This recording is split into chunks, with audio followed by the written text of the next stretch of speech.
Welcome to Festpod.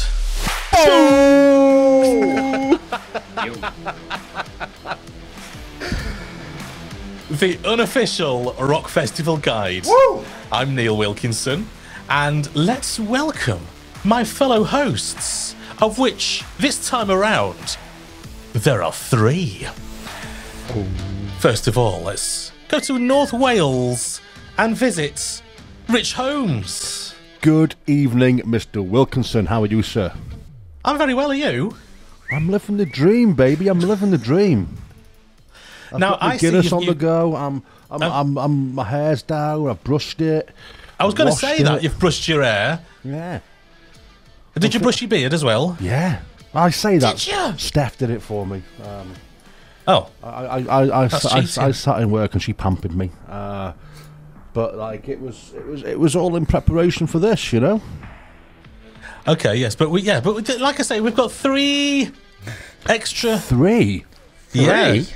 Yeah, so so there might yeah. Anyway, so hello. Let's go down to you, Toxxed, just off the A50 to speak to Mr. Eamon Shorty E. You all right? Oh, I thought you were going to do my Twitch name, my Shorty TV, but you're just thinking of a Shorty. You're So such that's a fine. cunt. You can plug that link to your cunt. I was Get hoping over for the there. brand. Do you know what I mean? I want the brand plug-in. Well, you can plug yourself. It's fine. Well, I'll plug myself later. Right now, I'm very When well. the cameras are off. Yeah. Always. I'm all Festpodded up today, Neil. I've got my shirt on I that you know. bought me. I've got I my see cup you- full of wine. Oh God, yes. Yeah, Oh, you've well, filled it yeah. with wine, have you? You've Yeah, got a a little mug bit. full Yeah, a little bit. of Festpod Classy wine. motherfucker. Absolutely. But, you know. Classy as fuck. And so now let's take a trip to the generic Northwest and meet our our extra Fucking voice. get up here. Oh yes, Jump in, the water's warm. It's actually It cold. is. but Can you tell who it is Get yet? up here. Come on. We've got Arran Prime from Crushed by Waves. Fucking prime, baby. Step into my lair, motherfuckers. Let's go. Arran, it's such an absolute pleasure to Mysterious. have you here This room should be more mysterious to fit the on Festpod with me, Neil and Eamon. It's been some time since you've appeared on an episode of Festpod, but in that time, this young man from Northeast Wales has been aroused at the thought of your return. And that return is today. Arran motherfucking Prime from Crushed by Waves, baby! Woo! Woohoo! Let's go! Oh, I love it. Hello. Hello. Thanks so much for joining us on Festpod. Now you're going to be with us through the Hi. whole show, aren't you? Chipping in. Yes. And you've got All the way. well, you do have. Chucking in. Obviously, you've got some music out that you might want to tell people about, and some sort of performance I should expect, and whatever. So you can do all that later on when the time's right. In your allotted 5 seconds. And you're yes. Okay. Can I I'll get it, can I yeah. just add, And go! thank you for indulging me with my introduction as well. I've been planning that all day, so thank you, Neil. Thank you. All right. Okay. Thanks for having me, Rich. It's a pleasure. All right. Well, just you know the show. Just chime in. Like you've been here forever. Why not?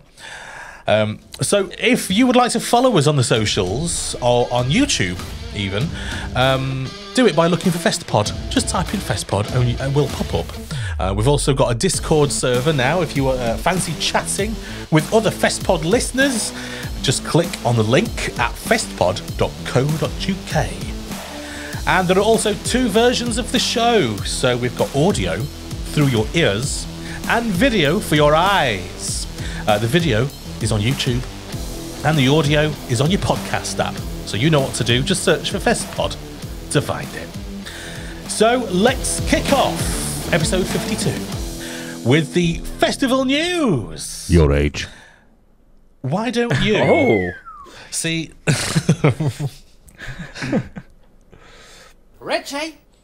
We have first story. First of all, we need to keep bringing new bands through, according to a Download Festival booker who was talking about the future of metal and running the UK's biggest rock festival. Now, he was talking to Louder Sound about this, and he's got some opinions about, I think I'm along with this. I agree. You need to bring in some of the new bands, some of the up-and-coming talent to keep Download fresh is the basic, what he's saying, basically. So, do you agree, or should it be all Iron Maiden every year? Should be Metallica and AC/DC every year. Fuck for new bands. Fuck Crushed by Waves. Definitely shouldn't be fucking Iron Maiden every Crushed year. by Waves. Who the fuck are those guys? I want Metallica 4 days in a row. Let's go, motherfuckers. Yeah. I mean, for me, right, it should be Biffy fucking Clyro, Crushed by Waves, and Biffy fucking Clyro. That'll be my Friday, Saturday, Sunday, right? Yeah, co-headline. With a Thursday pre-show from Crushed by Waves, and the Monday morning post-show from Crushed by Waves. Now, Rich, you haven't down mentioned session. Slipknot there. I'd imagine you wanting Slipknot on the stage there, because I know how much you love them. I mean, look, right. I'm all for the new music. You know this, right? And I often think that the lineup needs a refresh. What we're talking about, in terms of new music here? Because are we talking about just new headliners or elevating the up and coming bands? Because if we're talking about elevated up and coming bands, then they certainly haven't fucking done that for this coming year. They've gone for bands who have been on the circuit for 20 years. They just never headlined Download, which is fine. It's fine. I made my peace with it. I've made my peace with it. I'm still going. Of course, I'll be there. But yeah. Well, what do you call a new band? Exactly. What's a new band? Crushed by Waves. Are they new? You've No, been they're going not. for a That's couple. They're not new. That's exactly the point. Where's the definition? How would you define it? Is it just a new headliner, or is it the latest act who's made it big and started selling out arenas? And that's where the bookers have the fucking issue in it, I suppose. They've got to bring the punters in, and that's where your 20, 30-year-old bands come in. But everyone knows I've been going to Download since 2006, and if Metallica are there... You've never mentioned that, ever. No, I've never mentioned it at all. I've never mentioned the fact that I like Metallica at all. What's And, that? anywhere that Metallica plays 62 days in a row, I'll be there, but it's boring for me now at Download. It's proper fucking boring. Like, even for me that loves that shit, we just need something different. It's uninspiring now. I mean, okay, there'll always be fucking people that haven't seen Metallica, haven't seen Iron Maiden, haven't seen Slipknot. As a person who is late to the Bring Me party and I used to not be able to really get into them, but seeing them live really kind of changed my opinion, and it got me into them massively. And that's a band who really fucking deserved it. The world just kind of imploded because you were saying good things about Bring Me the Horizon. That's what happened. So there's a guy called Cameron Hack, who is the festival booker at Download, and he says, our pool for Download headliners is shrinking rapidly, explaining that the decision to elevate a new headliner in the shape of Bring Me the Horizon was a conscious one when the team set out to produce the 2023 lineup. He says, there's always going to be a place for the Metallicas, Iron Maidens and Slipknots at Download, but these bands are not going to be around forever. We want to bring the new breed through so we don't stagnate as a festival. Now, the fourth stage is, that's what that's for, isn't it? And don't you think they've done a better job? I mean, they've done a better job because Cameron's been in charge, I'll be honest. Fucking sold out. Yeah. This is it. And it's sold out. I mean, you can't talk about shrinkage when it's literally sold out. It can't be any more successful than that. Sold out is sold out. I think that was a bold move, putting some of the newer bands up there. I say newer bands, but these bands that aren't necessarily the hardcore patch wearing jacket types. And so it can upset the apple cart, but look at the results. The results speak for themselves. New blood in it, and it was exciting. And watching you know, the big hitters up there, like Bring Me, you know, watching them dominate was fucking awesome. It was just like, this is what we're capable of, motherfuckers. There was fire everywhere, you know what I mean? Everyone was just like, but shit, this isn't just like a small-time band anymore. This is like a world headline dominating British rock band, which is fucking awesome. But yeah, surely there's still a place alongside them for like a, you know, go back to the old idea of that kind of classic rock kind of Sunday or whatever. Surely there's a place for that still. You've got to kind of have the old and the new together. Of course there is. Yeah. And it's like a sort of a respect thing as well. There's like a hierarchy in the music industry of those who've got more skin in the game than others, isn't there? There's like, you know, the top end of stuff. You know, I've seen bands like, you know, Def Leppard, Whitesnake, Alice Cooper, you know, all these old school bands, Motley Crue, who were fucking legends, literally legends of like the rock world and stuff like that. You know, Metallica will always be at the top of the food chain type of bands that always deserve that place as a headliner. And they can coexist. It really bothers me when people like put themselves into like this little box and go, well, I just listen to this. Yeah. This is my box and no one's getting into it. I'm not listening to anything else. Whereas they're just cutting off, you know, what is enjoyment. You know, other shows can entertain, other shows can excite you, and you can still enjoy them with other people. What do you don't cut yourselves off. What do you think of this year's download headliners in terms of, you know, Avenged, Queens of the Stone Age and Fall Out Boy? Because none of them are new bands. Okay, you've got two new headliners in Fall Out Boy and Queens. Yeah. But, you know, what's your kind of opinion of that kind of booking? I mean, it's an interesting choice. Like, if Fall Out Boy had been like absolutely destroying it recently and sort of putting out stuff that was really invigorating, really exciting, I'd be like, whoa, well, you know, this needs to be a headline show. This needs to be like something we all need to hear. But I haven't listened to Fall Out Boy for a long time. They did some stuff a few years ago, and I was like, okay. But old school Fall Out Boy for me, I used to listen to them all the time. They were, you know, inspiration coming up. It's interesting seeing them in a headline slot now, just all of a sudden. You know, there's other bands that I would have seen up there first that I think have been smashing it, like the bands that sort of sell out Wembley in 10 minutes, for example. Those type of bands. You know, exciting bands that are doing something creatively quite interesting, stuff that is dynamic and really for a live experience, a live show, that theatre, the drama of it. Like seeing bands like Sleep Token up there would be very interesting and very entertaining. And, you know, even Bad Omens, some bands like that. Again, I'm sort of biased because these are bands that I'm listening to at the minute, and I really enjoy. But I think from an entertainment perspective, it is slightly more interesting than what you've heard before, and there is a theatre and a drama worthy of a headline show, worthy of like that space. You know, that euphoric big screens, lots of effects, all that kind of stuff. That to me is headline. Whereas I know Fall Out Boy are awesome. It's just not necessarily the band I would have picked to headline. As a band, I could slot them in somewhere into that lineup, sure, but for headliners, not for me, really. Do you see them as kind of a relevant new booking, or are they more of a legacy booking?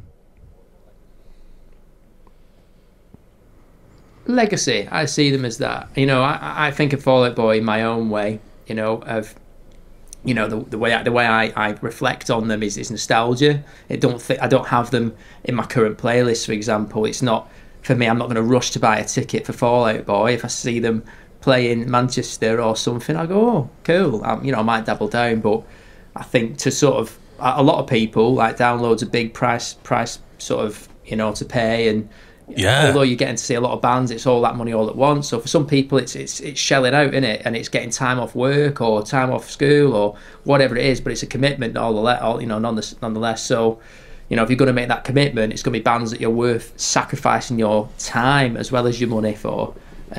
Is Fall Out Boy that band? I don't know.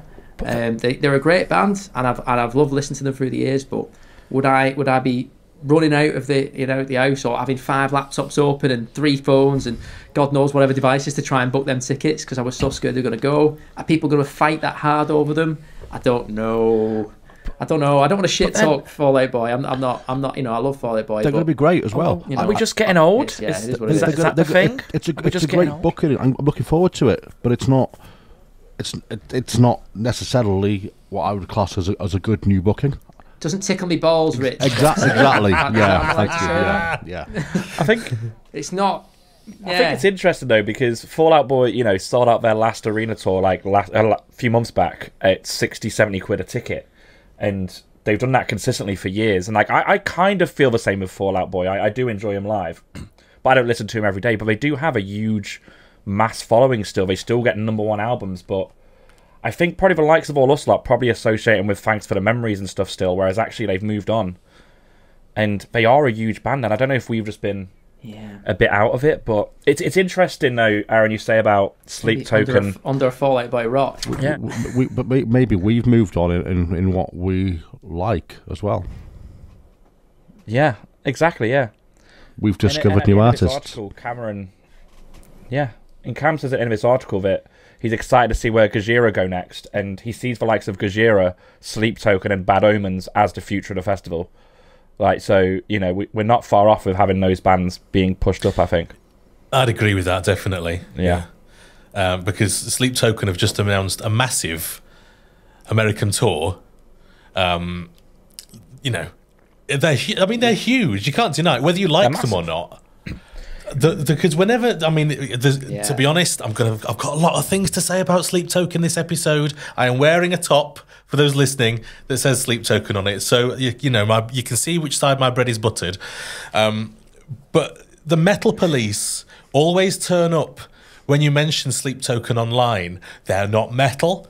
They're not metal. They're a bit meh, aren't they? They're a bit rubbish. Fuck the gatekeepers, but in the same breath, they will defend Ghost. Yeah, exactly. Fuck the gatekeepers. I don't get it. Ghost are pop metal, and they'll defend Ghost to their death. But Sleep Token was this big thing. Oh, you can't sing about love and be metal. What's that about?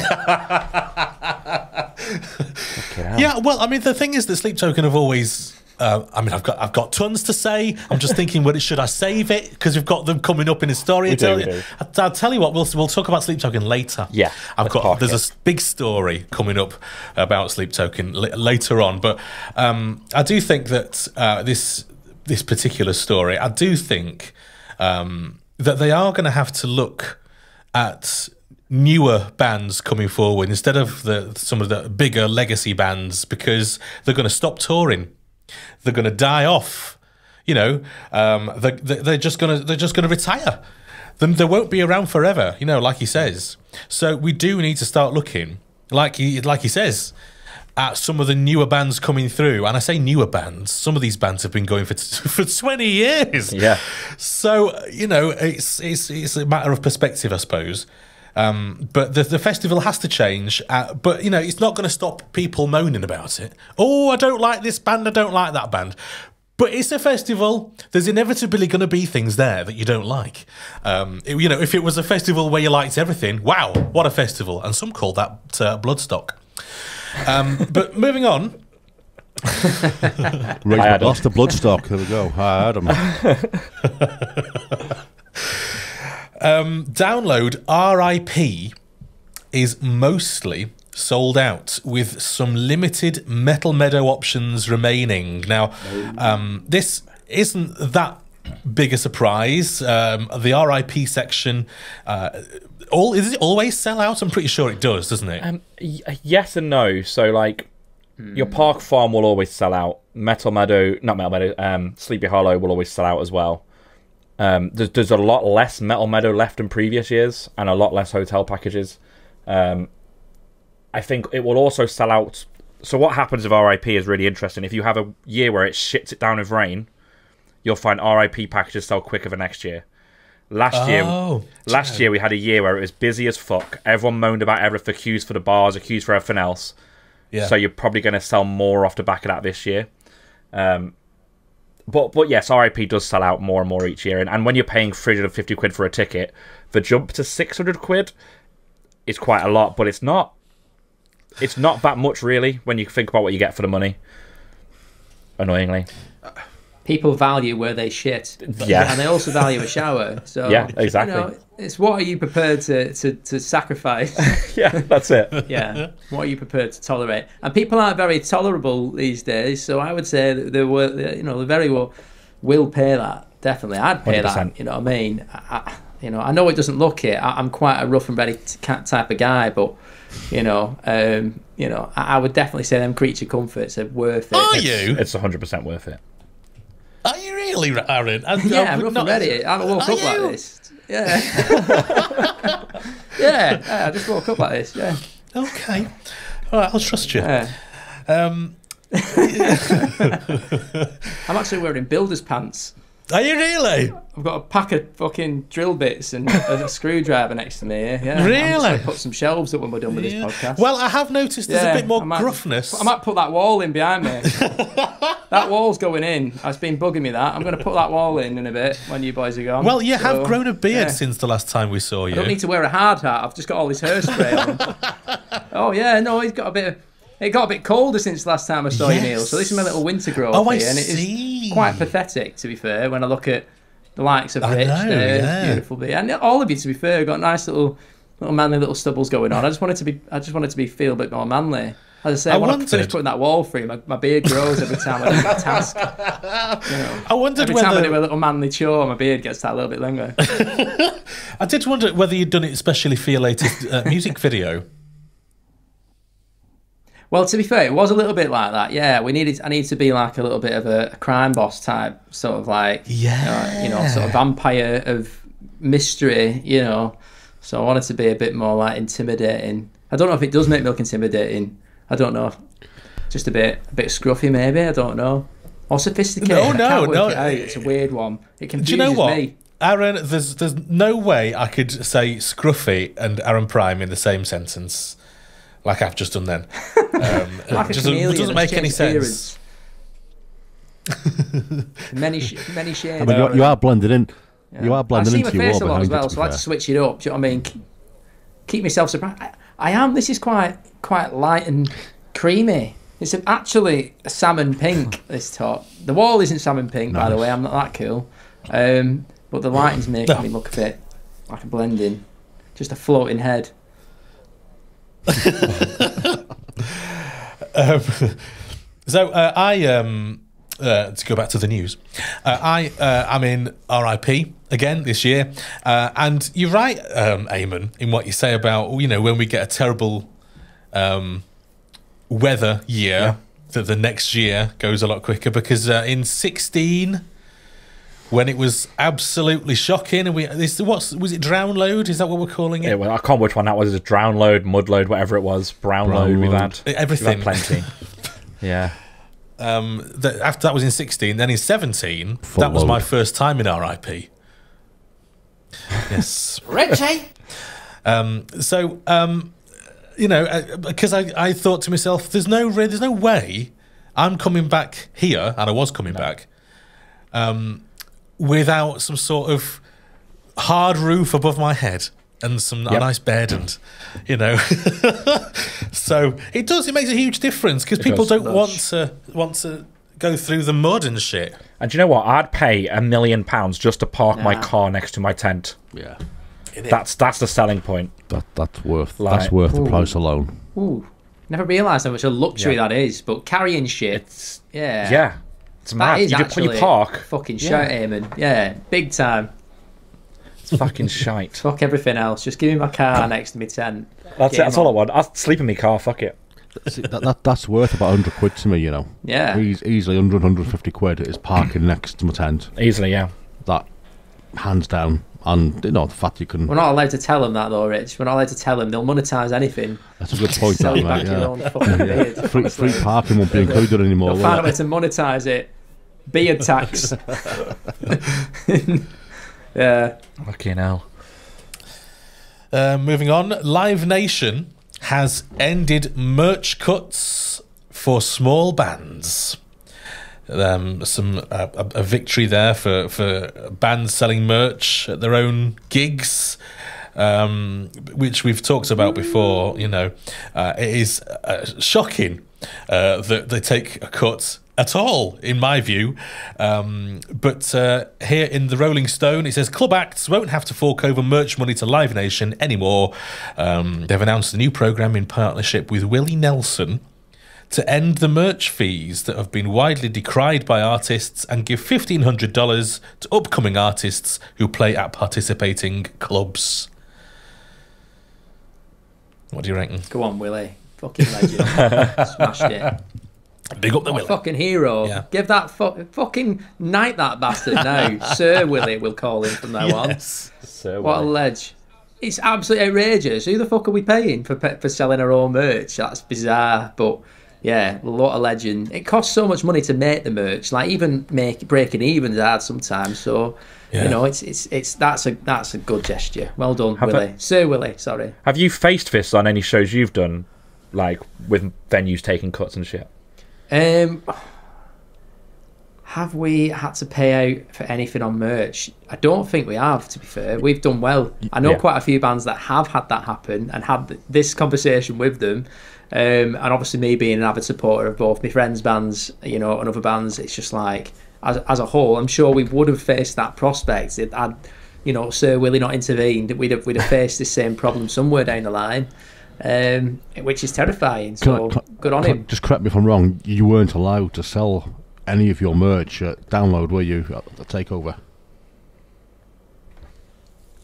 No, we weren't allowed. We weren't allowed to sell our own merch. Which again, I don't know how you sort of go about that, but it is what it is, you know. But we still had like the fucking like that mad feeling of like seeing people wearing the merch. Do you know what I mean? Who'd probably already heard of us and had been to shows and stuff like that. But it would have been amazing as an opportunity to have that platform whilst we're there as a band playing at Loathe Festival, to be able to actually go and try and you know, regain some sort of money. But I suppose for me the reward was playing there, and I will always treasure that. You know, I think about it, at least that's like my Roman Empire. I think about it like fucking once every 3 minutes. But in terms of being able to sell merch, no, we weren't. Yeah, that was hard. It was hard. So we ended up throwing merch. That was it. We threw a few bits. Did we throw things into the crowd?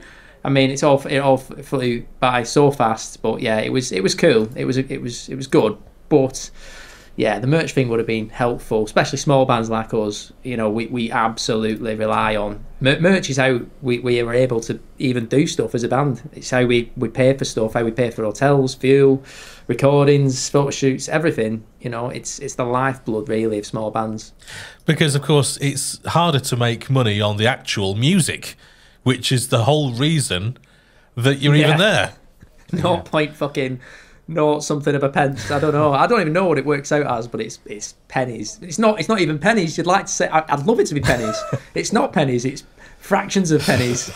It's like cutting up 1p's into little confetti and throwing it into the wind, and eventually that'll become a full penny, and then eventually that will become a pound. But it's hard. It's hard to make money off actual physical music or the writing the music, you know, producing the music and whatnot. But yeah, the merch, even if you don't like the t-shirt, even if you don't like the keyring or the hat or the sticker or the whatever, it literally is just, do you like this band and do you want to support them? Do you want to see them continue? Do you want to see them progress? That's how I would be thinking. And I will always purchase. I watch bands live all the time. I will always buy merch at every show if I can from each band, because I like the memory, I like the souvenir, I like to take a piece of that memory home with me. But you know, I also think and feel for these bands because I live that experience and I want them to, you know, to progress. I want them to succeed. So, yeah, it's good. I do think in a way, you know, because we don't get local businesses. Yeah, well, because we don't get tickets, you know, physical tickets anymore, do we? You don't get the paper tickets, and so I think that's a shame. That a piece of merch is like the alternative, isn't it? Yeah, it doesn't have to be a big piece of merch. Like, and we especially with the new haul that we're trying to put together, we want to give like smaller items or like something tangible that's small. It doesn't have to cost a lot of money. You know, it could cost a few quid or whatever, but something to take away physically with you. You know, from that, which is memorable for you, helpful for the band. Everyone wins. God bless America. Yeah, that's what we want. We need a bit of that. Yeah, absolutely. He goes on to say here, touring is important to artists. So whatever we can do to help other artists, I think we should do it, Nelson said in a statement. This programme will impact thousands of artists this year and help make touring a little bit easier, because it is expensive to go on tour, and without charging £100 a ticket, I don't know how anybody goes on tour, to be really honest. But I don't know how wow. How do they make? How do the sums add up, Arran? We stay in the same rooms a lot.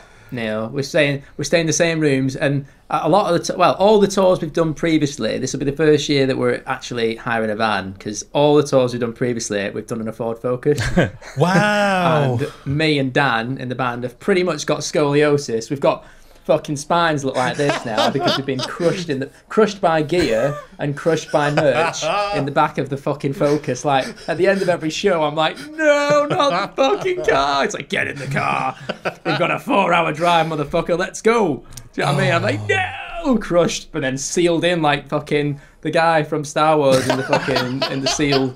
It's a very painful experience for anyone who's ever been there. And then they thaw me out at the end. I come out the other side. It's like, where are we? It's like, we're in Plymouth. I'm like, Crushed by gear. Oh, it's very painful. New name. Crushed by gear and then sharing lots of bedrooms. Wow. Yeah. I've slept on floors as well. That's not good. But you do it for it's the passion, isn't it, to live that life? Yeah, of course I do. Of course I do. And the floor straightens the spine out that I've just curved in the car, so it's a balance. It's a balance. It all works itself out eventually, doesn't it? So, of course it does, yeah. Yin and yang, innit? Don't want to get too comfortable. Sleep Token, this big story, they've been doxxed. I don't know if you know about this. This happened within the last week or so. Somebody who was labelled as a fan found the birth certificates of some of the members and posted them online. Fucking hell. Now, I don't know how that... Yeah, exactly. I mean... End of story. There we go. But listen, how on earth do you find someone's birth certificate? It's disgusting in my opinion. And even if you find someone's birth certificate, how do you associate them with Sleep Token? I mean, I just don't understand how this all fits together. I get the whole thing with superfans and some creepy dickhead. That's what that is. But yeah, they couldn't have put it better myself. What a cunt, basically. It's ruining it. It's ruining it. That's the whole thing. Is they are anonymous. They are these characters. That's the whole fucking thing. And all this cunt has done, or is trying to do, is just ruin the fucking illusion for everybody. And that has a knock-on effect. Don't kill the unicorn, motherfucker. Jesus Christ, I believed in Father Christmas once too, you little cunt. But you just fucking had to come in there, didn't you? And be the right person. I'm so right. Look at me. Pick me. Fuck off. Get the fuck out of here. Don't kill the magic. Do you know what I mean? It is magic. It's like Christmas when they play. I want to see the snowfall and I want to see the fucking elves dancing. I don't give a fuck what they're called, what the real name is. I want the magic, motherfucker. Don't get people's birth certificates. That's creepy as fuck in any way. Imagine going to the fucking Starbucks cashier and going, I've got your birth certificate, by the way. What the fuck's that about? Fucking what the fuck is that? I'd be terrified if someone come to a show with my birth certificate. One, I'd be like, even my fucking mum doesn't have that. Do you know what I mean? She don't give a fuck. Like, who's got someone's birth certificate? That's such a weird thing to identify someone. Not even like the driving licence or the passport. It's a birth certificate. Where the fuck are they kept? In Gringotts fucking vault. NHS have got a fucking crypt underneath the hospital you were born in. Where the fuck has he got that from? Who keeps them? Who keeps a birth certificate?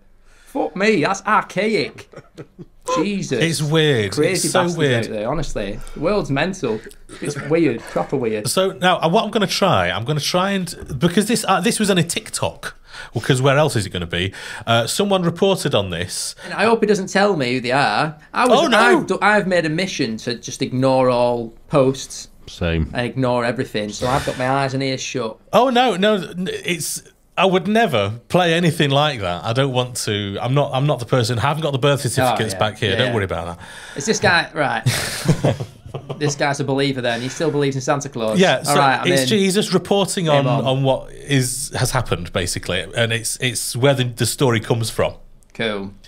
The Sleep Token situation just got a worrying update. Following the news I spoke about yesterday, it seems the situation is much deeper than Thirst 4. As it turns out, 3 was not the only victim to doxing, but it was the whole band. Allegedly, one individual involved in a private Telegram group dedicated to Sleep Token fans went out of the way to try and coax others into hacking videos that were privated a long time ago on the band's channels, along with a wide range of other things. While the evidence that I have shows the person in question saying no to the individual, the person involved seemed to have gained enough information or know-how to do it themselves, or to find the right person to do it for them. This resulted in numerous members of the band getting their personal details leaked, including their birth certificates, locations, and even in one instance, an intimate video of the band members just messing around. Now, on to the good news. There was only one individual involved in this doxing and not the fan base, and I have forwarded this information on just in case they didn't already have it, but I was reassured by someone close to the band that they have all of this information and are fully aware of who is responsible. Since yesterday, Sleep Token has removed all of their posts from their Instagram and changed their caption to simply "Nothing lasts forever," obviously sparking panic among fans. The good news is the person responsible is known and action is being taken against them.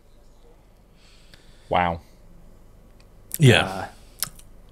It's so shit when that happens. Like, who the fuck's done that? Proper horrible bastards. But you know, it's sad really, because they do properly keep it a secret. When we played Takedown Festival, I was side stage for quite a lot of bands. I got to, you know, side of stage with Loathe and different things like that, and I could watch them. It's cool, but there was a whole area backstage dedicated just for Sleep Token, which was cordoned off, and everyone respects that. You know, the staff, the bands, everyone who's basically behind the respects that, because they want to keep that going for them. Who would want to fuck with that? You know, it's a cool thing. It's good. It's interesting. It's part of the excitement. So they go to such lengths to keep that secret going. And some bellend comes along and goes, "Here's your birth certificate." What the fuck's that? I know Adam, who's the photographer, and like, I would never ask him, like, because he will be with them all the time. You know, he's shooting them stage, off stage, all kinds of stuff, and like, he works with them, and I want that secret to remain. But it's sad that people feel the need to do stuff like this. Do you know what I mean? Yeah. Why have you done that? Why? He just wants his 15 minutes of fame, isn't it? Yeah. He just wants to be notorious throughout the fan base as the guy who just to say Token. Was it worth it's a it? girl, just to put that out there. Yeah. Not a guy. It was a girl. It's a I mean, that's how far removed I am from it, because I didn't want to know. So I don't know, but you know, whatever, guy, girl, guys, gals, Yeah, fuck I still them. don't know. Bell sniffs, a lot of them. I mean, if you've got Google, Fuck 'em. you can find anything out, clearly. So, I mean, if you want to find out who they are, I mean, it'll ruin it for you.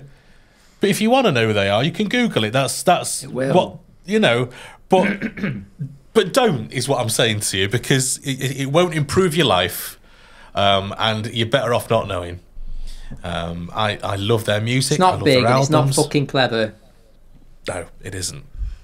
And it's clearly, I mean, there was a lot of panic, actually, because they deleted, in fact, 3 deleted his Instagram, he deleted his Twitter account, like, it was gone. It wasn't just all the content was gone, the accounts were gone. The Sleep Token accounts were actually wiped, and everyone's thinking, shit, oh no, they're gonna disband. Listen, a huge band like that, they've just played Wembley. Trust me, they're not going to disband. And they've just announced, actually, a North American tour, like I was just saying. And there's a name of the tour which is on the posters, which I am taking as the name of the next album, which is called the Teeth of God Tour. Oh.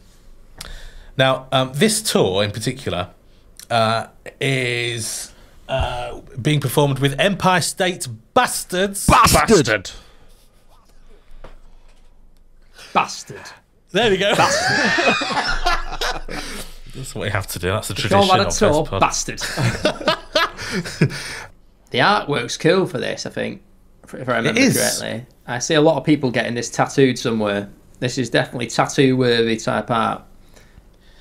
Yeah, it is. It's beautiful, that, isn't it? I like the fact that they're quite arty.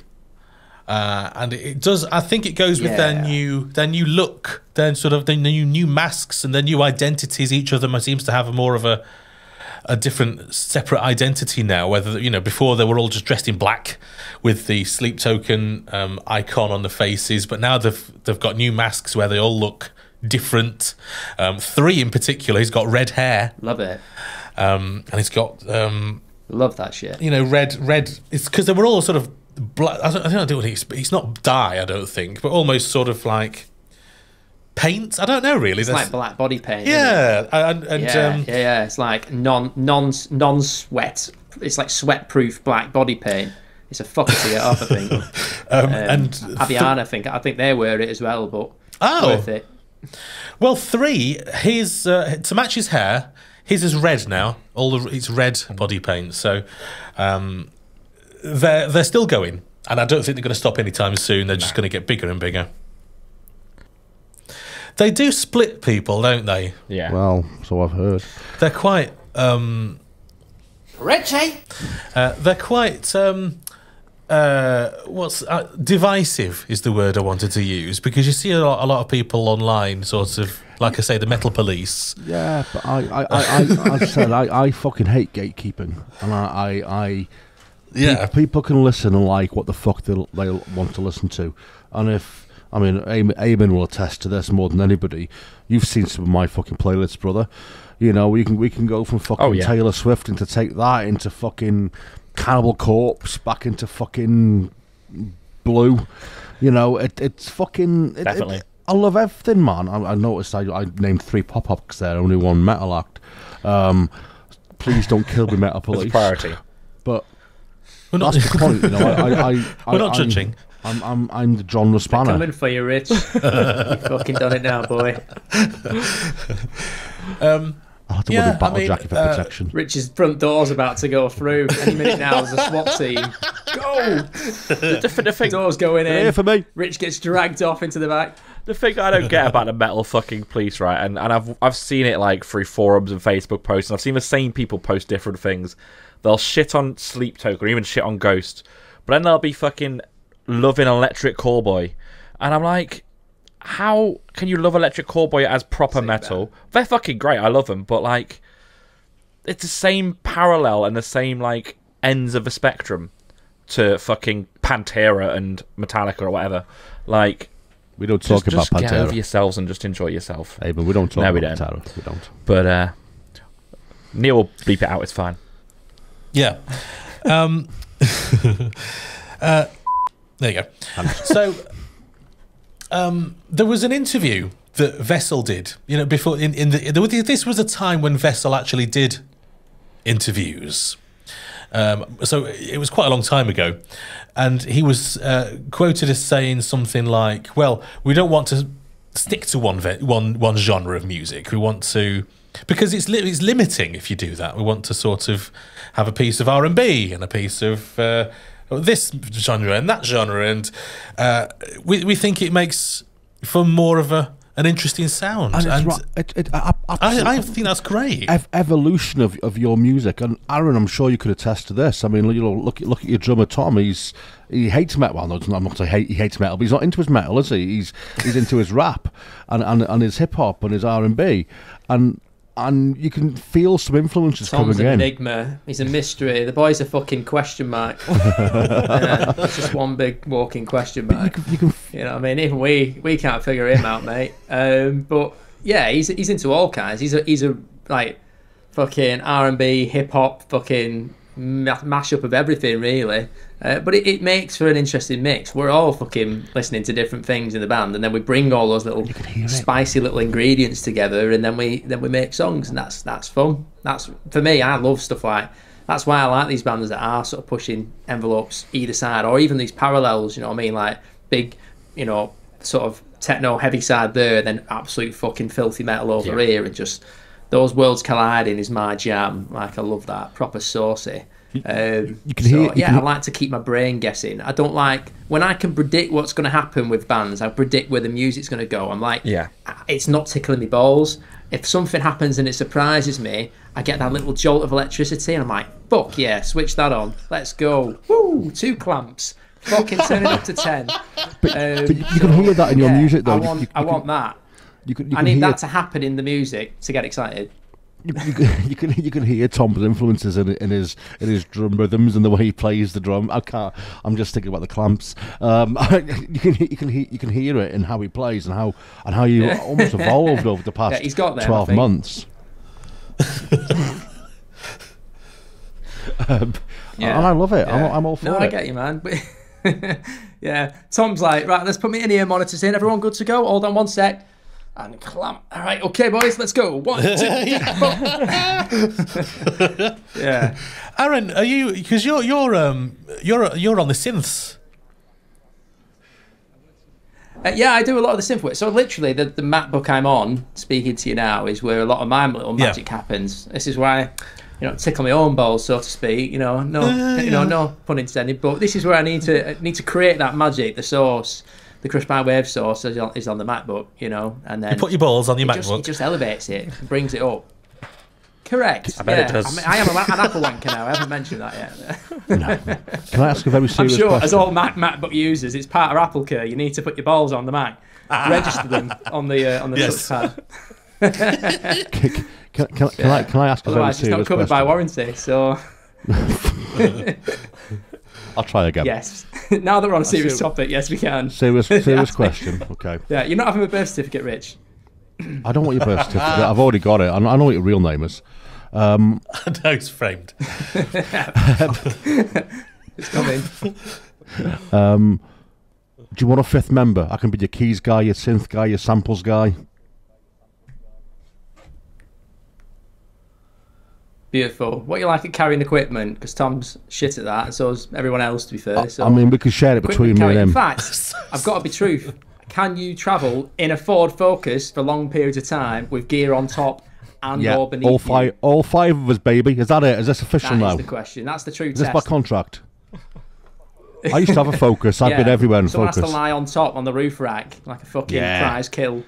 I'll have that one. The Focus is the top vehicle, top touring vehicle in the UK, I think. This is your Festpod exclusive. Chiropractor can attest to it. I am now a member of Crush by Waves. There we go. Yeah. I'll take your silence as yes. Red paint now, though, Rich. I didn't tell you this on the way in. Yeah. Okay, all right. Well, moving on. In the festival news, Dave Mustaine has said it's unfair for fans to complain about rising concert ticket prices. It's not fair. In this story on We Are the Pit, he's saying that even if you had a choice in the matter, it's kind of what it is. It's kind of what it is nowadays if you want to go see a live band. I mean, I understand it's very expensive to put on a show at a venue, particularly, one that would be the size of a Megadeth concert. And particularly to take that show out on tour, it's going to cost a few quid. I understand that. But can you really justify the high cost of tickets? Question. Can you really? Question, right. Now, I've kind of accepted that most arena gigs will be 60 quid, 70 quid plus now, and I don't know why I've accepted that because it's bullshit. Enter Shikari are doing an arena tour. They're selling arena tickets for 30 quid-ish. They're donating money to the smaller venues from each ticket. They're putting on a fucking phenomenal show, and they're selling those arenas out. They've still got to pay a similar level of staff. I'm excluding things like Rammstein out of this shit, but how can one band do an arena tour for 30, 40 quid and others who have more money charge more? I don't know. I get it, but is it the arenas and the promoters charging more for certain bands? But you flip it on its head, and sorry to use Crush by Waves again, but if you think about your Down for Life music tour and the price point of those tickets, with all the bands that were on that bill, you weren't making anything off that. You weren't even be making your expenses back for your fuel or whatever. So if you started at grassroots level, I'd rather be paying more to go and see an up-and-coming regional band who are making waves, no pun intended, across the country. I'd rather double our ticket price, right? and put that money in so they can actually get somewhere. They can get more studio We time. won't, by the way. But yeah, thank you, Rich.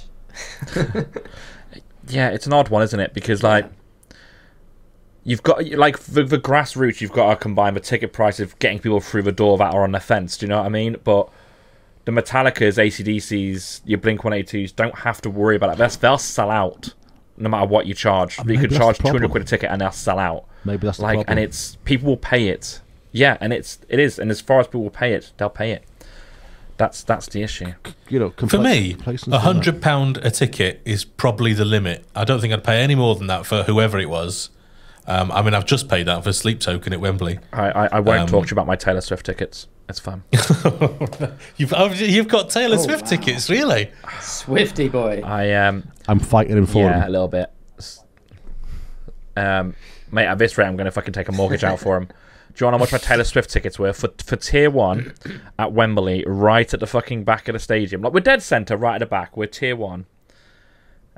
They are classified as VIP, so you get a lanyard and a poster, I think. Does Taylor suck you so off? That's exciting. No, but it feels like HSBC has when I've paid 300 something pounds a ticket. You see, well, that's more for you. You're part of the problem. £300 a ticket. You are part of the problem. I 100%. I am the problem. That's spicy money, right? When you can't go, I'll never do it again. When you can't go, I'll give you 50% of the ticket value, and I'll go instead. Just the stupid thing is, right? They were cheap tickets. That's the stupid thing. They were cheap tickets. I'm not gonna lie. How much do they walk away with a night? That is fucking. I looked into it money. myself, and it was because it's not even like these aren't like stadiums, are they? These are. So Taylor Swift is stadium, but like Wembley's in massive. Yeah.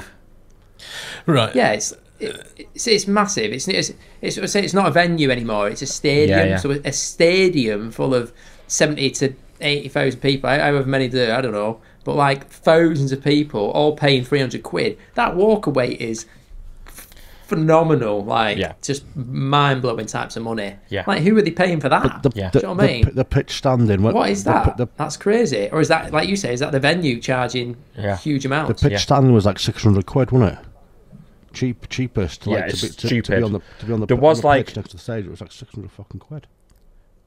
There was one specific area you could get for like 80 or 90 quid, but they basically realised very quickly that they could take those 80 or 90 quid tickets and classify them as VIP, give you a fucking lanyard and a fucking picture, and then you get suckers like you sell them for 300 quid. You get suckers like you paying 600 quid for 2 tickets. Aye. I'm not happy about it. I didn't pay. I'm not happy about it. I fucking pressed buy anyway. That's it. Click. It's alright. I've got my But mortgage. it makes you fucking shudder, doesn't it, Arran? One big click protest. It's fucking... It is. I'd never do it again. Oh my god. Fucking hell. I don't know why I did it in the give first our place. tickets away on the street. That Taylor Swift money. Fuck me. Fucking 12 quid. Your one lanyard would be more than we've ever made on a single gig. Crazy. Yeah. Just if we played a private show to you, Eamon, just us and we'll give you a fucking shiny lanyard, motherfucker. I'll paint the poster while I'm playing on stage. I'll do your fucking oil painting if you want for 300 quid. Hey, I'll consider it. I'll paint you. Just hold some fucking grapes for our set. Yeah, if you lie on a chaise lounge eating grapes, I'll paint you a fucking custom poster for 300 quid. Job done. Hey, I'm down with it. Let me talk to the bank manager. You can hang that up in your dark room. Yeah. Draw me like one of your French girls. Oh. Come on, man. I will draw you. It may require a little bit of posing. Do the pose. And lots of oil. Do the pose, baby. I'm not talking about the paint either. Yeah, let's go.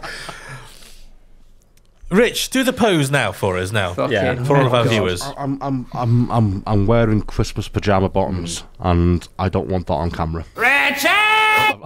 Come on, Rich. We all want to see your baubles. I've got a Lamb of God t-shirt on with fucking Christmas pudding and snowman and Robin pajama bottoms on. So I'm what a lovely oil painting.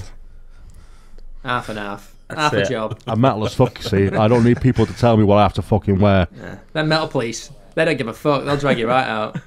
Right, so can I just ask, so which stadium are you going, Shorty E? I am going to Wembley Stadium. Wembley. Wembley. And what's the capacity at Wembley?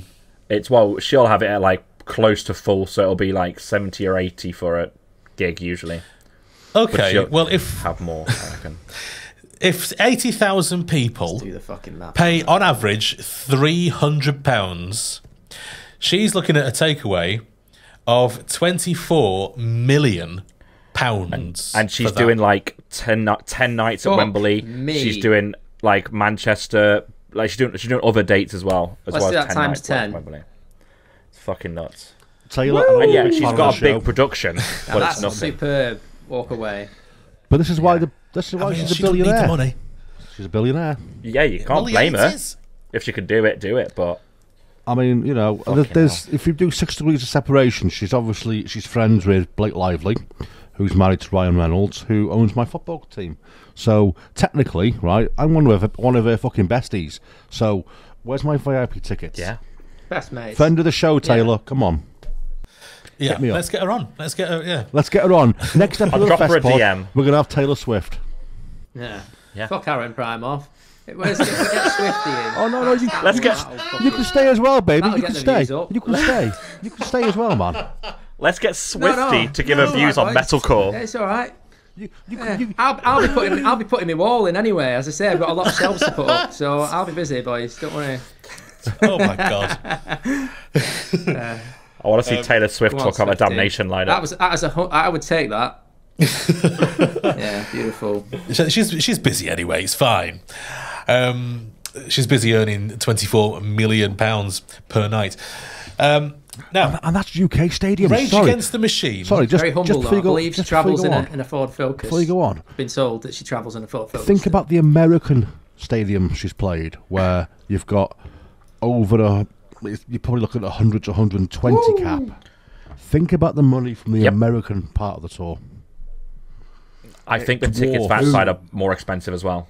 Yeah, they are. Yeah, You know more what? expensive. There's a woman who never needs to work ever again. She's literally been selling tickets where it's audio only, so you can't see the stage. You're behind the stage, and it's audio only, basically, Wow. and maybe a screen at a push, but like, it's mental. Oh, I don't know. I don't like that.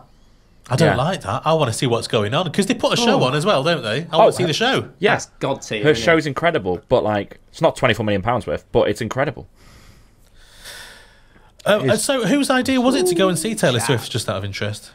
I quite like Taylor Swift. I probably wouldn't have paid Okay. £300 if Laura wasn't desperate, but Bullshit. don't get me wrong, I'm gonna have a fucking lovely time and it's gonna be great. Like, I'm not gonna hide it. Like, I'm very excited. Paramore supporting as well. You know, Are they? bring it back around. Yeah, That's Poppy true. Paramore. That's true. Hayley Williams. I'd pay that. That's I would, it. Yeah, I'd go for that. yeah. Amazing. Did you nearly say that Great you'd support paint acts as well her? for that. I would paint her. I'd I'd do various things. I'd put shelves up with Hayley Williams. Yeah, of course It'd I would. smash Yeah, the wall. do you know what I mean? I'm not made of wood. Not made of wood here, am I? Yeah. Very, very talented. Very talented. I'm in the business of misery. Okay. Nice. This is quite a nice story, this. In the Leicestershire Live website, which I wonder if that's a newspaper as well. It looks kind of like a sort of newspaper story, this. Metalhead donates Lifetime's collection of 600 band shirts to a Leicester charity shop. Metal fans can get a cool T-shirt and raise money for a local charity, Loros. And to be honest, the first person I thought of was Rich Holmes. Was this Hello. you? No, the first person I thought of would be north of the border. It'd be John Todd, but no, it's not me. Yeah. It's a lovely gesture. I think it's really nice, and seeing him with good use and giving somebody a chance to pick up. That might be some really rare shirts there. You know. Let's go to Leicester. Who's coming?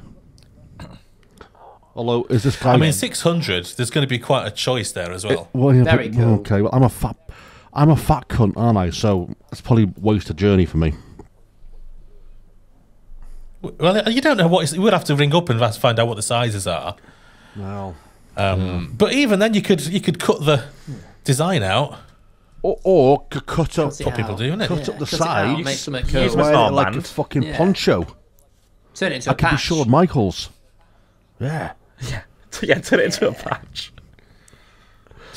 There you go. The metal, I mean, the metal police love that. You'd be like, look, I've got my patch.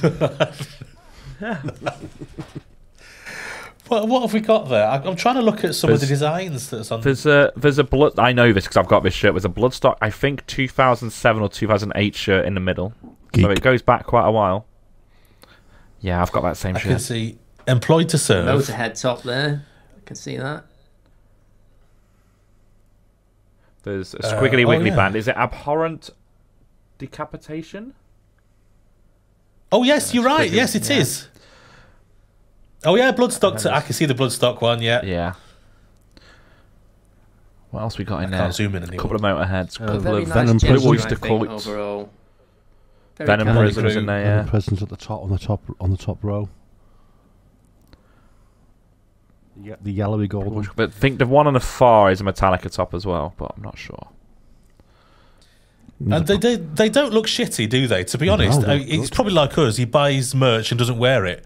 Yeah, I don't wear any of my merch. I don't want to ruin it. Yeah. So that's a nice. I mean, this is from October, so who knows whether all that stuff is still there? But the shop is the Loros Music Shop in Queens Road, Clarendon Park. That's the place to go. They provide care and support to terminally ill adult patients, their family and carers across Leicestershire and Rutland from a mystery donor. So that's really nice. That's what it looks like. That's the shop. In case you fancy a trip out. They do music. They Whoever do. did that, fucking legend. Yeah, look at the stuff they've got. Yeah, this is what I'm interested in. Is all the electronic sort of musical. That's a DAB radio. And there's a sort of a turntable. There's a We've sort got him of. started now. There's a,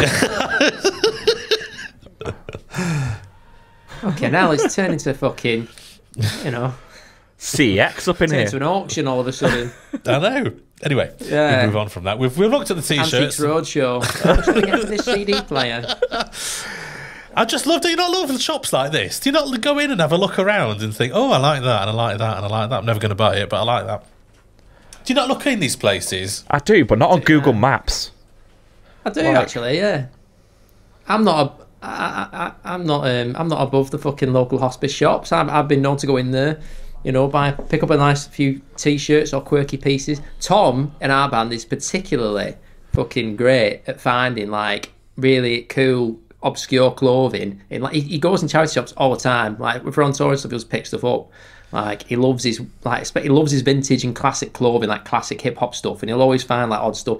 Honestly, it's the only stuff that Tom could pull off as well. Like if I was to wear what Tom wore, I would be getting sectioned. But Tom gets away with it, and he like makes it look cool. Yeah. So good on for Tom. How would you fit in all the focus? I think that's a great cause. Whoever come up with that idea to give them shirts, good on him. Yeah, we're gonna put all this fucking charity shop gear in the back. I've got fucking 500 band tops I need to make some room for. Sorry, Andy, you're walking from here. Next train's in 5 minutes. You'll have to run. So next we are talking about ladies' festival urinals. It's a hot topic. We're obviously the right people to judge it and talk about it. Now we can have a look at this. It's basically oh dear, I'm going to have to show you this. We'll have to describe it for our listeners. And they had these at Download. Oh god. They had one set of these at Download Festival by the second stage. Does this need like a fucking trigger warning? Well, we're not going to see any bits and bobs. It is Whoa. so we're basically these are A pink. squat and pee. No. I mean, obviously they're pink. These urinals. No. See, They look so happy about it though. I mean, they're celebrating almost. This is, it's like they've won the prize. They get to ride it first. Do you know what I mean? Like, it was the fucking helter-skelter. I bet they'd been queuing up for hours, like they thought it was the fucking waltzers. They looked like they could spin round. If they span round and made it a bit more entertaining. Fucking wouldn't want to do you know spin what I mean? that Made it a round, bit of a game. You've got to aim and get it in the bowl or something. You know, though, Yeah, a game of fill the cup. Do you know what I mean? I don't know. It's dangerous. We're joking, right? Your cowboy boots are getting fucked on that, big time. They are, aren't they?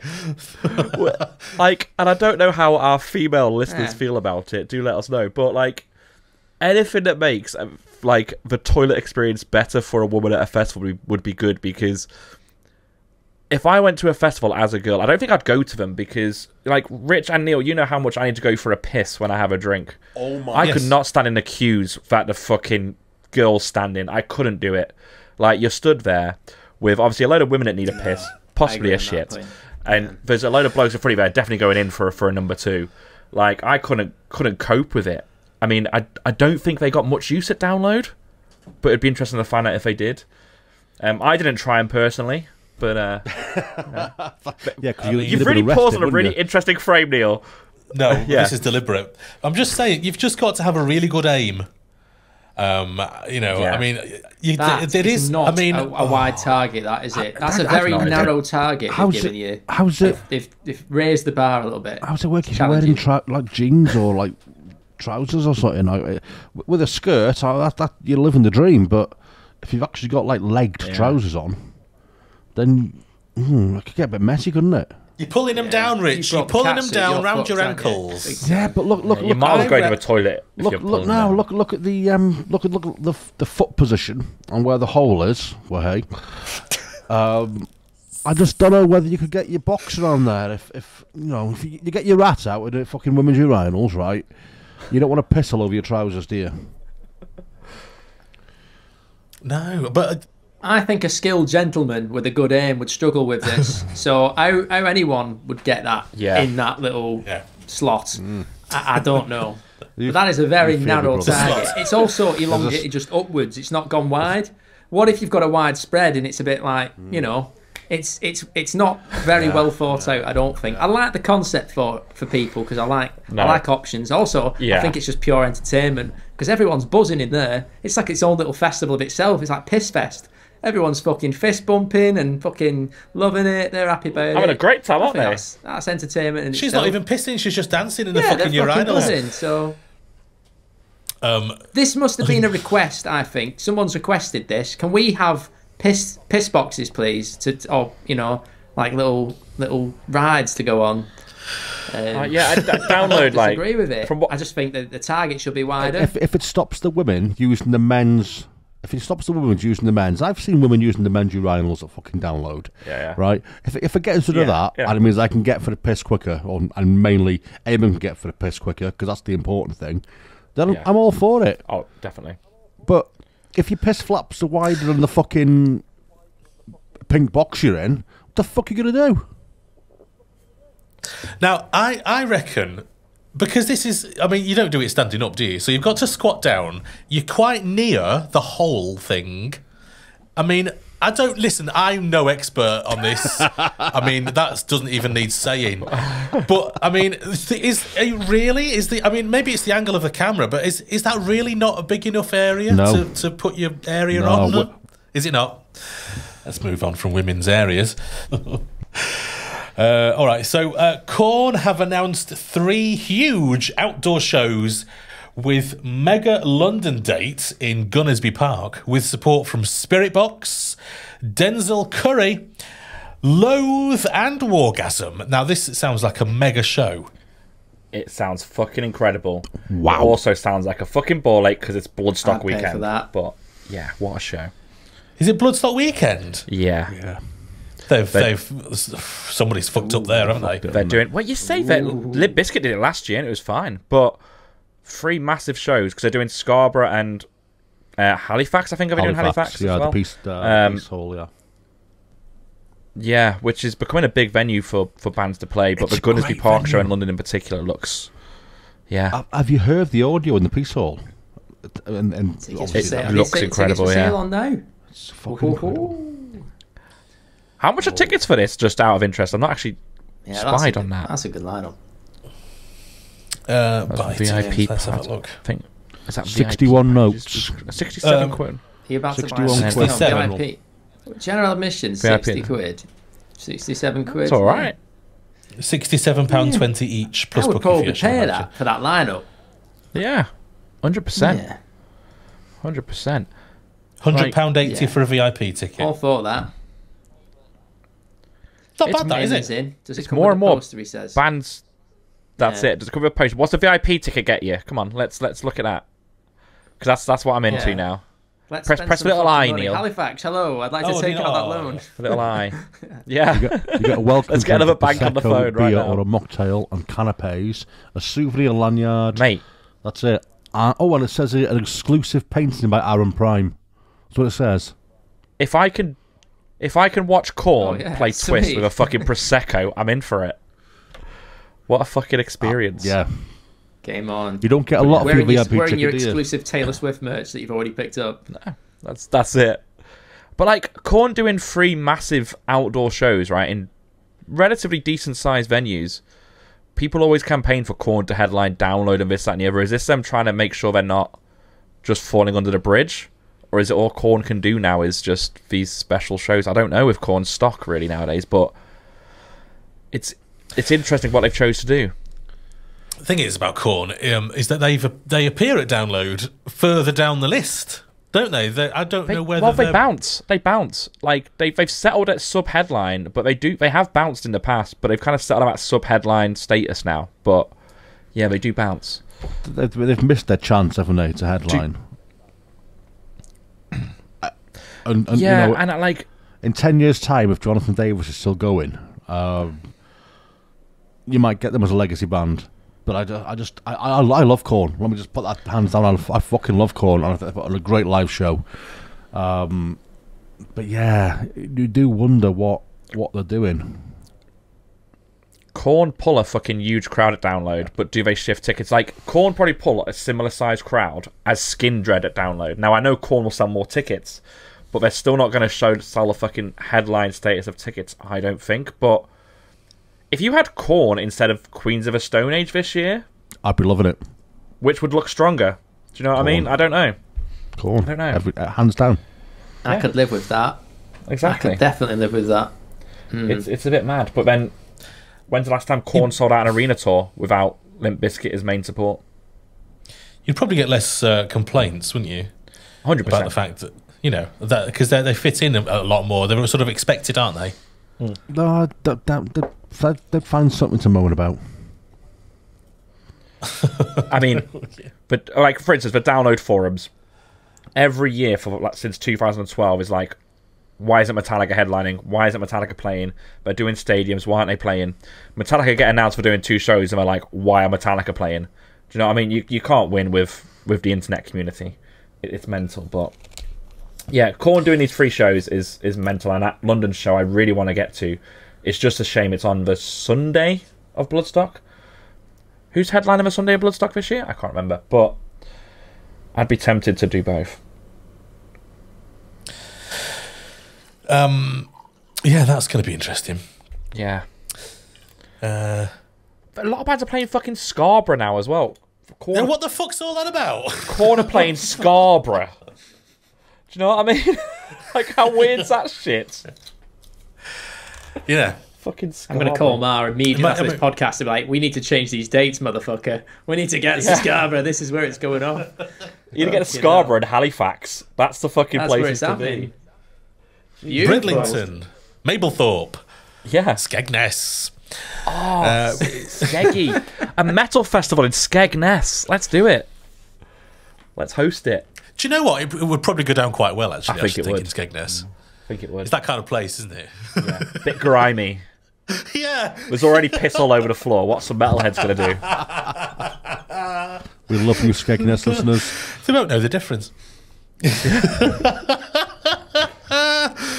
Yeah, it's just so unexpected, though, isn't it? Because you don't think of classic metal venues as being in Scarborough or, you know, or Skegness or anything, Bridlington. Isn't it weird, They though, probably have some, though. 2 Yorkshire venues and a London venue. It just doesn't make any sense. It's Yeah. There's that got to be all- some new promoter on the scene that's clocked it or something. I don't know, but it's something. The last 2 years they've just popped up at Scarborough, Halifax, the Peace Hall again. That's had some fucking great gigs like last year, and I don't know where it's come from out of the blue.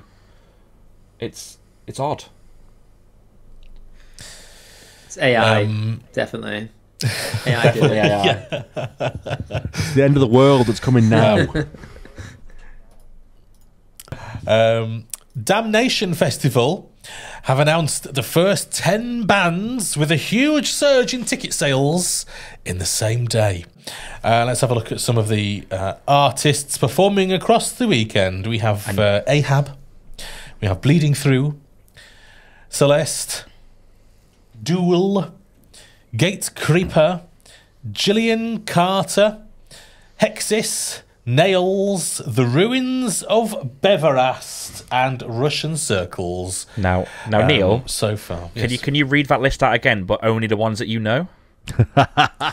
Well, see, to be honest, I had trouble reading the tiny writing on my screen. Never mind recognising. I mean, I know Bleeding Through. Yeah, We've all been there, mate. We've all been there. Bleeding Through a highlight or like headlining this for me. They're not a headliner, but they've not been on these shows for fucking ages. I've not seen them since 2006, and they're playing. I can't remember what they're playing in full, but there's some exclusive sets in there of albums in full with Bleeding Through and Nails as well. Like, they're going to be 2 phenomenal sets, and you can secure your ticket for like 16 quid. Like, it's a ridiculous lineup, and there's no headliners announced. Like, it's a beautiful festival. It's up your neck of the woods, Neil and Arran. Like, it's just fucking, it's beautiful. I love it, and I want to get there this year. I want to get there this year. Let's all go this year. I will definitely check this out. This looks fun. Oh, I see. Now I know which festival it is. I'm just surrounded by so many different fucking festivals that I'm half aware of. So this is Damnation at Bowler's Exhibition Centre, which I'm sure you must know, Arran. Oh yes, I do. Beautiful place. It is a bit cool venue for a festival. Yeah, you've been, haven't you, Eamon? It's fucking. I've been there. I've been there once, and Aaron's been there. Yeah, but it's a phenomenal place. Yeah. And Damnation fit 3 or 4 stages into there, and it's just Damnation. I'll be honest. I've not been to Damnation in this venue. I've been to the venue, but not to Damnation. And the way Damnation run their shindigs, it's just been phenomenal for years and years and years. Damnation stemmed from the download forums. It was a bunch of forum people who literally sat there and said, "We don't like download, so we put on our own festival." So they fucking did, and they just did it. There was a whole bunch of them that done it, and it's still run by the same group. The crew's still the same group. I know a lot of them. Yeah, it's a great festival, and they put on exclusive sets all the time. There will be a Friday night to this, a night of Salvation prior as well, so you can make a whole weekend of it. But it's a great festival if you like your really heavy shit. Your really heavy shit. Okay. So if you like to have really heavy shits, that's where you need to dump them. Now, not in the ladies' urinals. The hole's not big enough. Anyway. So Hammerdown Festival is also happening. Now, I have only got a tiny little picture penis? of this. Oh, sorry. So stop saying penis. Glad you finished that sentence. Let's knock them. Line them up. You knock them down. That's the way it works. So Hammerdown Festival 2024. It looks like it's in Brighton. I want to go. So badly, and I think we should. Let's go. Brighton as well. Can't beat a Brighton weekend. Yeah, End of July, Brighton, Concord 2. So we got Our Hollow, Our Home, South of Salem, Sworn Amongst, Weller, Meringue, Idle Discourse, Lit Like Vegas, Lonesome, Unknown Refuge, NTT on the Saturday. And on the Sunday we got In Me, we got a secret set. We got Friends of the Show, Seething the Kira, Friends of the Show, October Ends, Bleed Again, 10 Plagues, Never All, Torchbearer, Great Mother, Arimea as well. I missed them out. Sorry, but yeah, 27th and 28th of July, Concord 2 in Brighton. Right, this is a beautiful, beautiful little festival. That'd be a good weekend. That. And Harry's lovely as well. The fellow who runs that, he's lovely. Yeah. That'd be good. That's a good setup. Let's get down there, all four of us. Let's get down there, get fucked up, big time, and party. Well, I mean, Aaron's going to be there anyway because Crushed by Waves of the Secret Set, obviously. Like. Yeah. It's so secret, even we don't know. We're not allowed to know until the day before. I'm like, Andy, get the fucking car, let's go. Get the fire up the Focus. Dive into the side window of the Fiesta. Yeah. Okay. Yeah, we'll see. We'll see what happens. Hammerdown Festival. This isn't one that I really know much about. I don't know anything about it. Yeah, I've heard of it this second, really. And Our Hollow, Our Home are fucking phenomenal. Store It In Me, obviously. We played it last time. Well. Yeah, it was a good run festival. Very local. Yeah. Very DIY, but very, very lovely events, runners. Like Harry puts a lot of effort in. He wears a suit to fucking bed. Like he is a professional man through and through. Like he's a good lad. He really looked after the bands. Like he'd set up like a little green room and places that bands could hang out and, you know, put a few like, you know, snacks on and like waters on and different things like that. And you know what I mean? Thinking about the bands in a way that, you know, he wanted, he wanted to look after the bands and he puts a lot of effort in online to try and promote, you know, the festival and stuff. And, you know, it was really kind to everyone. Really, he was lovely to work with. So I'd highly recommend that, just to support him in this cause and his festival. Try and give them a boost and, you know, keep that going. And you got some fucking awesome bands playing there as well. All them bands are fire. So you'll have a good time there, big time. And it's only £50 for the weekend. £50 for all those fucking awesome bands and a beautiful fucking. That's a steal. Bargain. Beautiful part of the world. Yeah, it's a steal. £30 for a day ticket in the summer. Both days, you know, £50 for the weekend. Let's get on it, boys. Let's do it. Let's get an Airbnb and do it. Yeah, we could record an episode of Festpod in person. Yeah. Do it. Okay. Now, we all love a podcast. Do we? We all love a metal podcast. Do we? And some of us also like the Osbournes. I love the Osbournes. I love the Osbournes. I'm talking particularly about the early 2000s sort of documentary series. I mean, what? It's not a documentary series, is it? It's like a reality series. Don't shit on the fucking carpet again, Shannon. Fuck's sake. I love it. So they've got a podcast out. Literally, they do. So good. Yeah. Now I've had a listen, and it's not bad actually. It's quite funny. Yeah. I've watched because you watch podcasts now. Apparently, hi guys. I've watched the first 2 or 3 episodes. I love it because I love Ozzy anyway, and then I'm a big fan of Jack Osbourne from his like paranormal side of life. So seeing them all together is just great. I love it. It's just such a nice. It's quite a nice. You can tell they're doing it because they kind of want to as well. They just like being together as a family, which is quite nice. I really enjoy it. I really enjoy it. I really like the fact that they're it's good fun doing something, because I loved their TV show, all 4 series of it, and it was weird, it was funny, it was interesting just to see their lives and how they interact with each other. And of course, it's constructed reality. You know, some of these situations were sort of put together in editing and stuff or whatever, but it was just a really entertaining show, and to see them in actual reality. I've never wanted to be more adopted in my life. I know, yeah. That's how I looked at it. I was like, fuck me, get me in this family. House, I want this. Love it. I mean, myself. The house, the dogs, the gardens. Good. I mean, you know, and Ozzy's bought a car, but he can't drive, so he gets somebody else to drive it for him. I mean, never mind the fact that he's baked most of the time in the show. Oh, what! It's just a great show.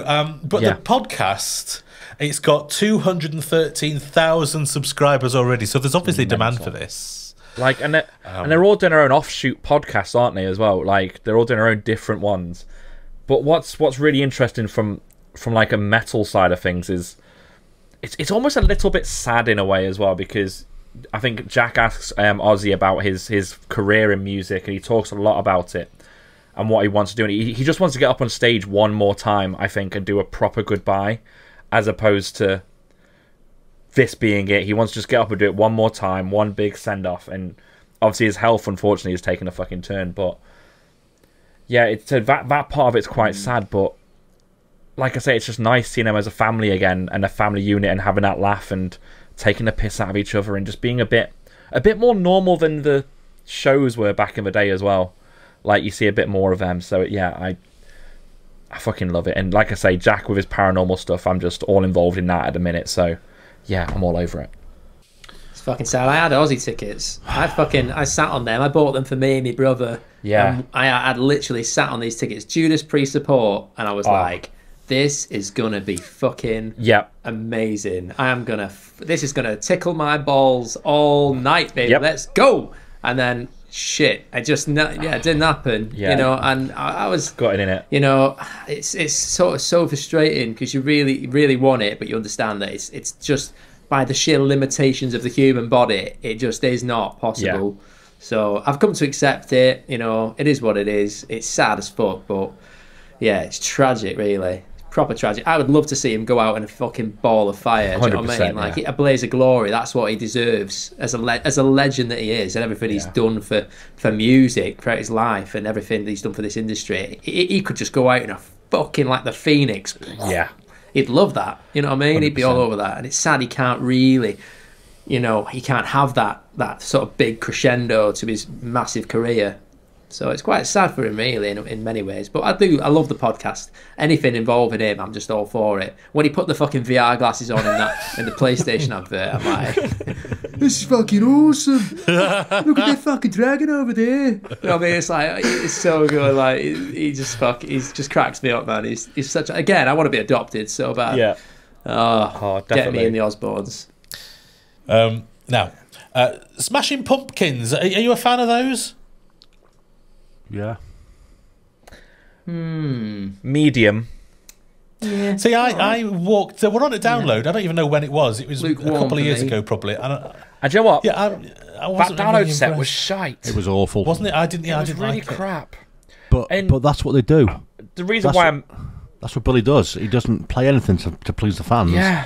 So, but call me like I was a teenager at this point. And I saw him headline Leeds Festival, 2007 maybe, and I really fucking enjoyed him. But I might have been excitable because I've not been to many festivals, many gigs. But I was front row, and I really fucking enjoyed them.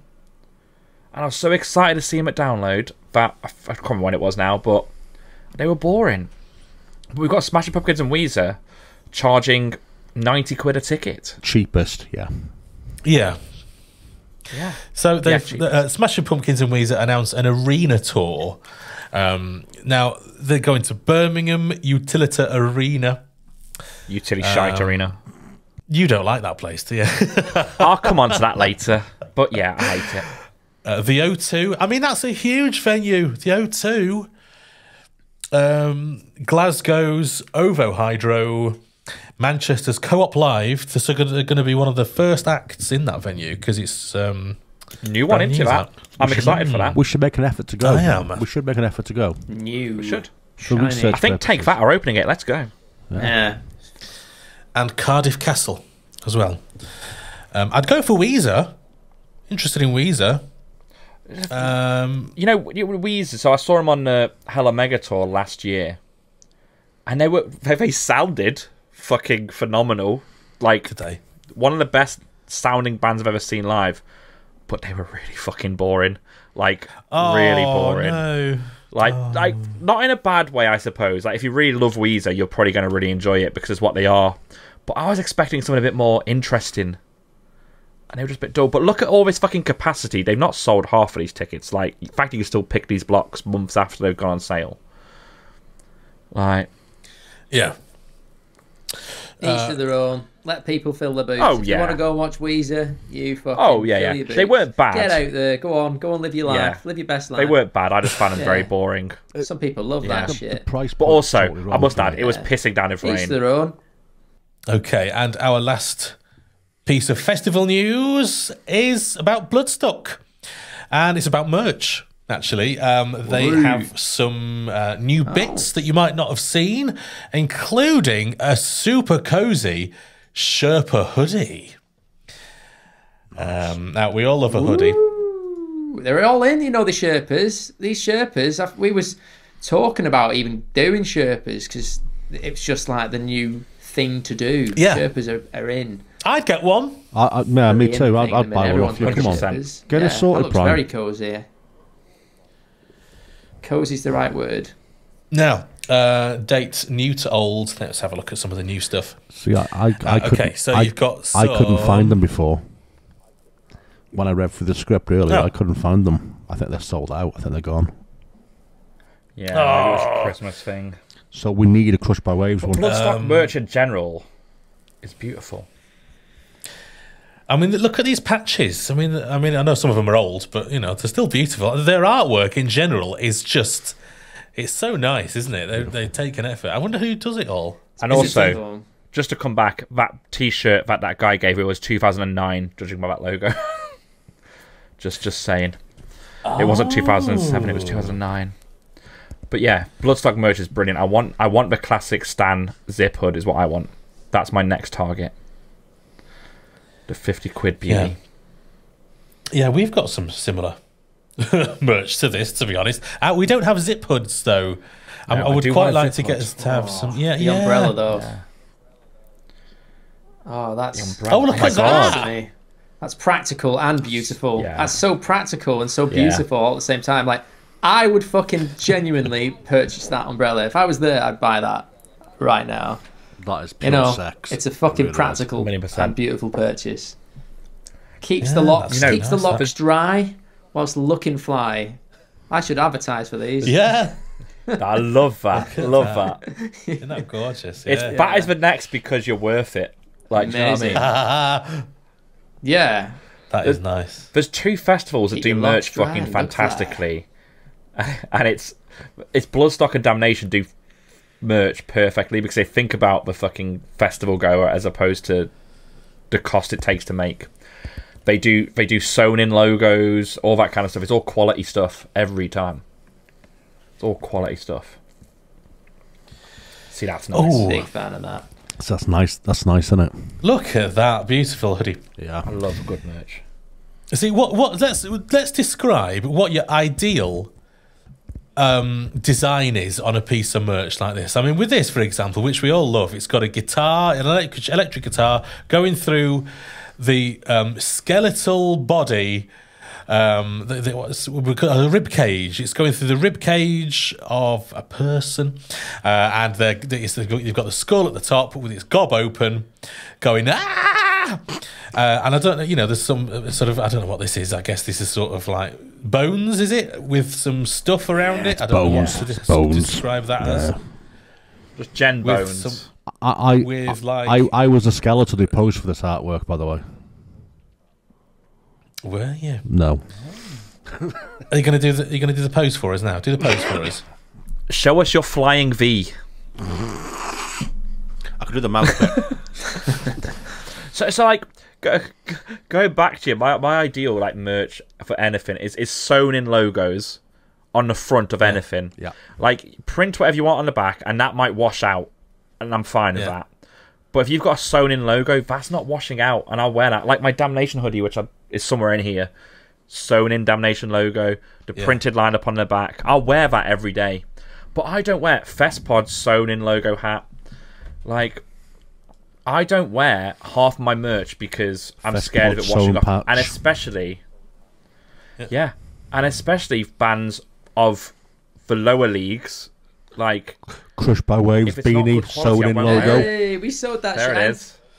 I want sewed that. by elves. Yeah. Yeah, sewed by waves. Sewed by waves. I love it. Yeah. I've no idea who sews them, but whoever did it did a fucking fantastic job. I think it was Pins and Knuckles. Quality. Big shout Pins out and to them. Knuckles, They sponsored our last tour, but really they are nice. fucking awesome. I think that's who Damnation uses as well. They do good quality merch. Yeah, Pins and Knuckles are Solid good. merch, good company. We always get our orders on time. Yeah. Always quality. And like I would never ever think of producing merch that I wouldn't want to wear myself. Like I will always put stuff out. Oh, we literally design stuff amongst ourselves. We go, what as me, a music listener and gig goer, what would I want to purchase Perfect. from this band? Yeah. Like, what would I see? I could wear that merch. You can't wear your own merch because it's like sucking your own dick. But I like to see other people wearing it, and I like for them to wear it. It's fine. I'm sorry. He was like, he's like, I wore this. I wore it specially. Oh, it's so good. Listen, We need if to get you could, on we stage, would, buddy. Aaron. Do you know what I mean? If we could, we would. All right, let's just put that out there. It's nothing, no one to be judged here. But yeah, if we could, we would. But yeah, I just think it's one of them design merch that's going to last. You got to think about longevity. Yeah. People might watch your band for the next 10 years. You want them to be able to turn up 10 years later in the same shirt they came to the first show in, or the second show, or whatever, and 100%. still feel like a fucking proper supporter. Yeah, they want to feel like they've been there since the beginning. Will you wear Festpod merch on stage? Yeah, get me a fucking sew that shit, sew it in. Yeah. Straight into my fucking one of my netted tops. Just fucking sew it in. As long as it looks good. Like let's fuck it up. Let's put like a Festpod. Like let's fucking fuck the logo. Let's do something quirky with it. Yeah, let's cut that up and sew it into various places into one of my t-shirts. Nice. And then we'll. I'm gonna sound like a right fucking nerd here, but it's exactly what you said. Right? There's nothing better. If I buy a t-shirt off you now, if you're headlining fucking arenas in 2 years, 10 years, 5 years, whatever, me turning up in that original t-shirt, I'll feel like a fucking king. Because I'm like, I'm the only one in this one. You are the G, man. You are. Everyone's looking at you going, whoa. That guy's been around. Because it's funny. We do like limited runs on anything. We don't reprint. So like we'll design something, and we can tell when people turn up to our shows at like what stage they either started listening to us or what time they bought it. Like it's like a timeline. It's literally like a timeline. People walking in. It's like I can look at people through the eras, through the different stages of the band, like the different designs. How many Crush by Wave shows you been to, Eamon? I've been to fucking 0, but But I know, right? Like, but my request, right? But get some fat bastard sizes, man, or get more fat bastard sizes, because I'm a man of size. Yeah, we do need bigger sizes. We have totally taken this in. We've learned our lessons. Who the fuck buys a small band t-shirt anymore? Yeah, who does that? No one. That's what we Metal learned. fans are fat bastards. Yeah. No,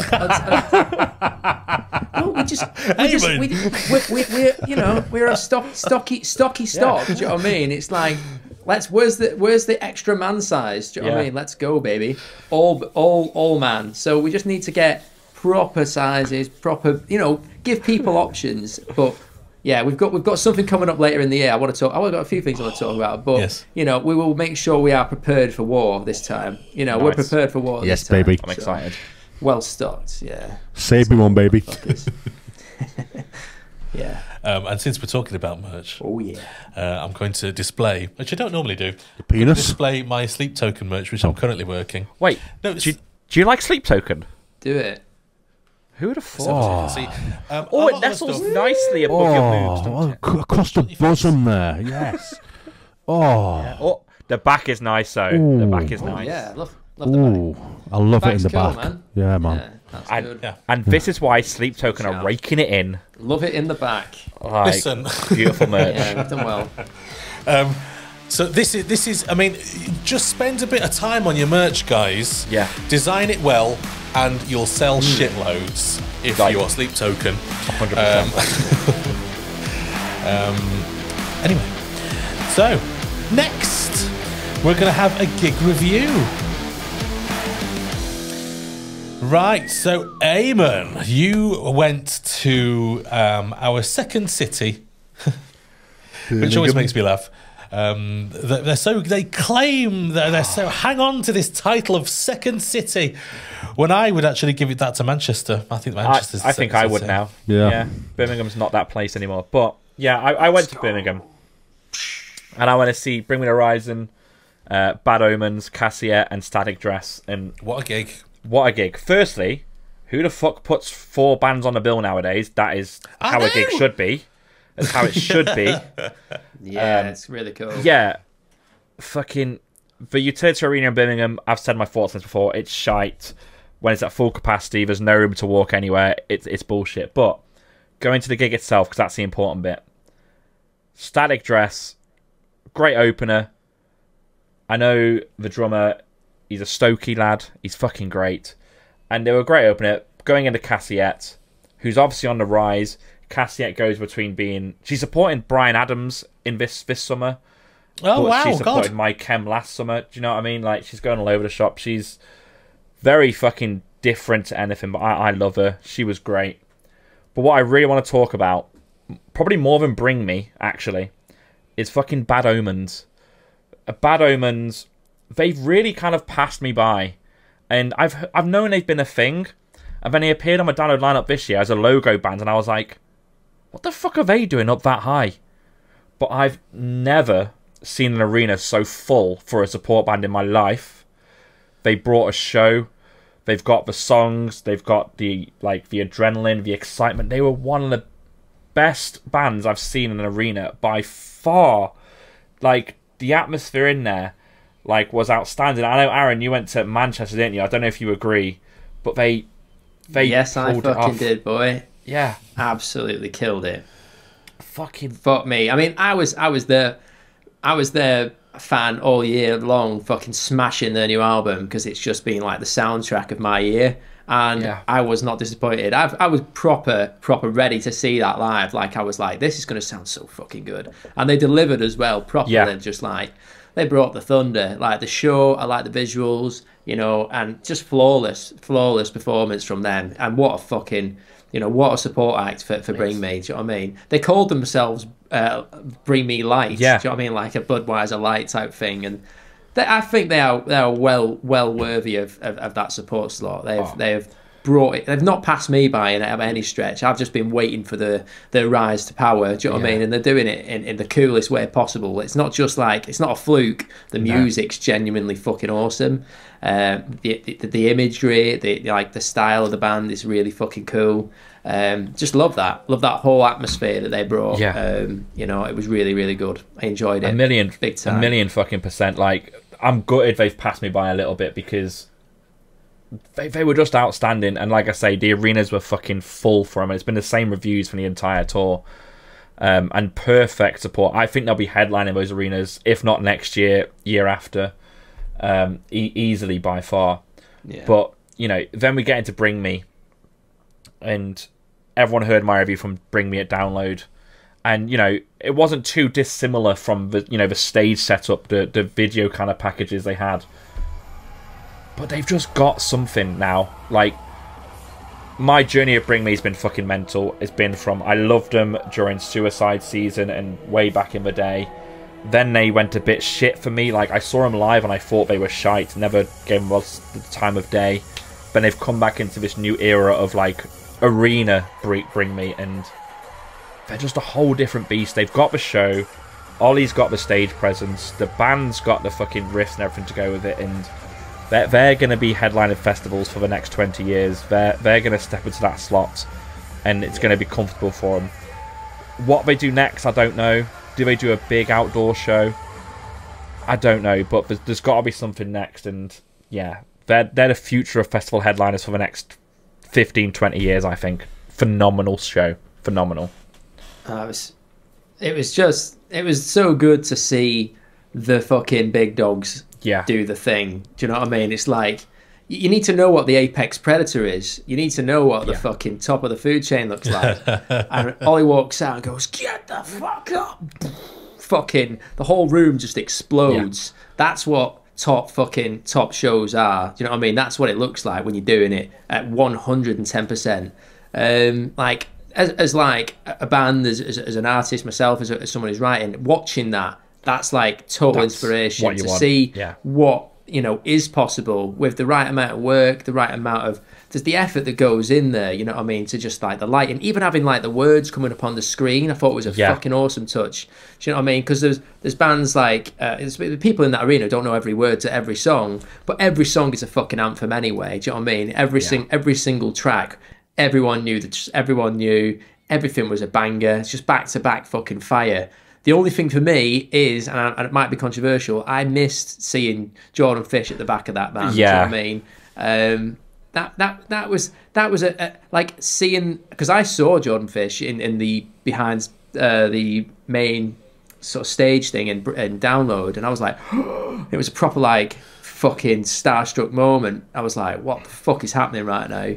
But like seeing like Jordan Fish up there as like a download, like gods, do you know what I mean, just fucking destroying it. Like that whole set for me was euphoric. I felt I was lifted into a different plane of existence. I think I lost my voice, I think, for the end of the festival from that particular thing. I was just screaming and singing with every fucker around me. Like it was awesome, it's beautiful. But seeing them in Manchester was beautiful, because again, like hometown show for us, seeing them fucking just destroy that arena on such an epic scale with all the staging, the music, everything, it's awesome. But then Jordan Fish, I know how much he brought to that whole situation. His part, his ingredient in that mix is such massive part of the songwriting, such a massive part of the production.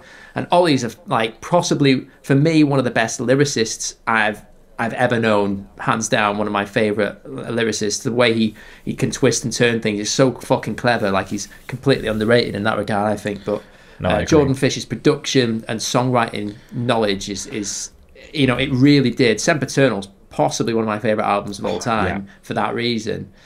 So I'm really apprehensive about where it's going to go. I think I am sort of thinking, where can this go now without a Jordan Fish? Because he's like the secret weapon. He's the secret sauce. He's the Big Mac sauce. Exactly. And I mean, you know, where are they going? You'd think a lot of the next record's ready because he's been a part of it, but after that, where do they go? Yeah, it's a big question, because I'd agree. I did miss him being there, but I don't think it will affect him.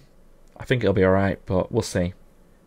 Oh, I don't think it'll stop him. I know they've got access to possibly the best producers in the world. Like they're an unstoppable wrecking ball at this point. The momentum behind that band is ferocious. Like, and they're incredible. Still, possibly one of my favorite bands. I mean, hands down, one of the biggest inspirations. So I have no doubt they can pull it off. If anyone can push through, they will. And it'll just be phenomenal whatever they do. But just interested to see where the writing goes, what the production's going to be. Definitely, it's going to be fun. It's going to be fun.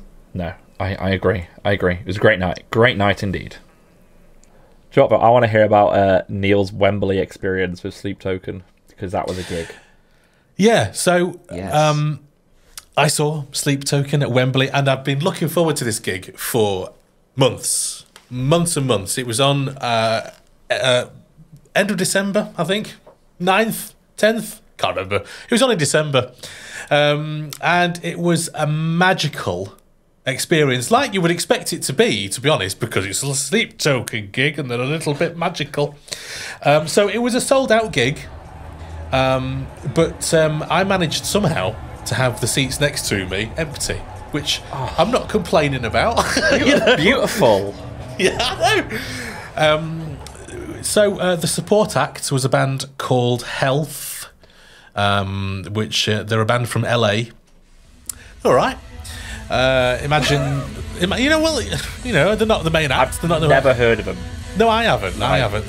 If you imagine Placebo, the Pet Shop Boys, and Sleep Token all rolled into one somehow. I know. But without. Well, yeah. I mean, they were all right. I mean, I overheard people talking about them in the bogs afterwards, and they were saying, "Yeah, I like them, but I don't know if I like them because I'm here at a massive gig, and I've just watched them play." And there's no other choice, and well, they were good. They were all right, but I don't think I'll be following them. So then Sleep Token arrive, and I've seen them several times before in smaller venues, obviously, because this was at Wembley. But this was by far the biggest show I have seen of theirs in terms of staging. The choir, the three ladies usually in long black cloaks, were stood about 10 foot high up on a large block, stage right. And they were actually moving, because normally they just stand there like that. But they were doing sexy dance moves all the way through like that, and it was great. But speaking of dancing, they actually had 4 female dancers. Just dancers who would come on and gyrate in a coordinated and very unexpected way, if you've ever seen a Sleep Token gig before. I'm listening.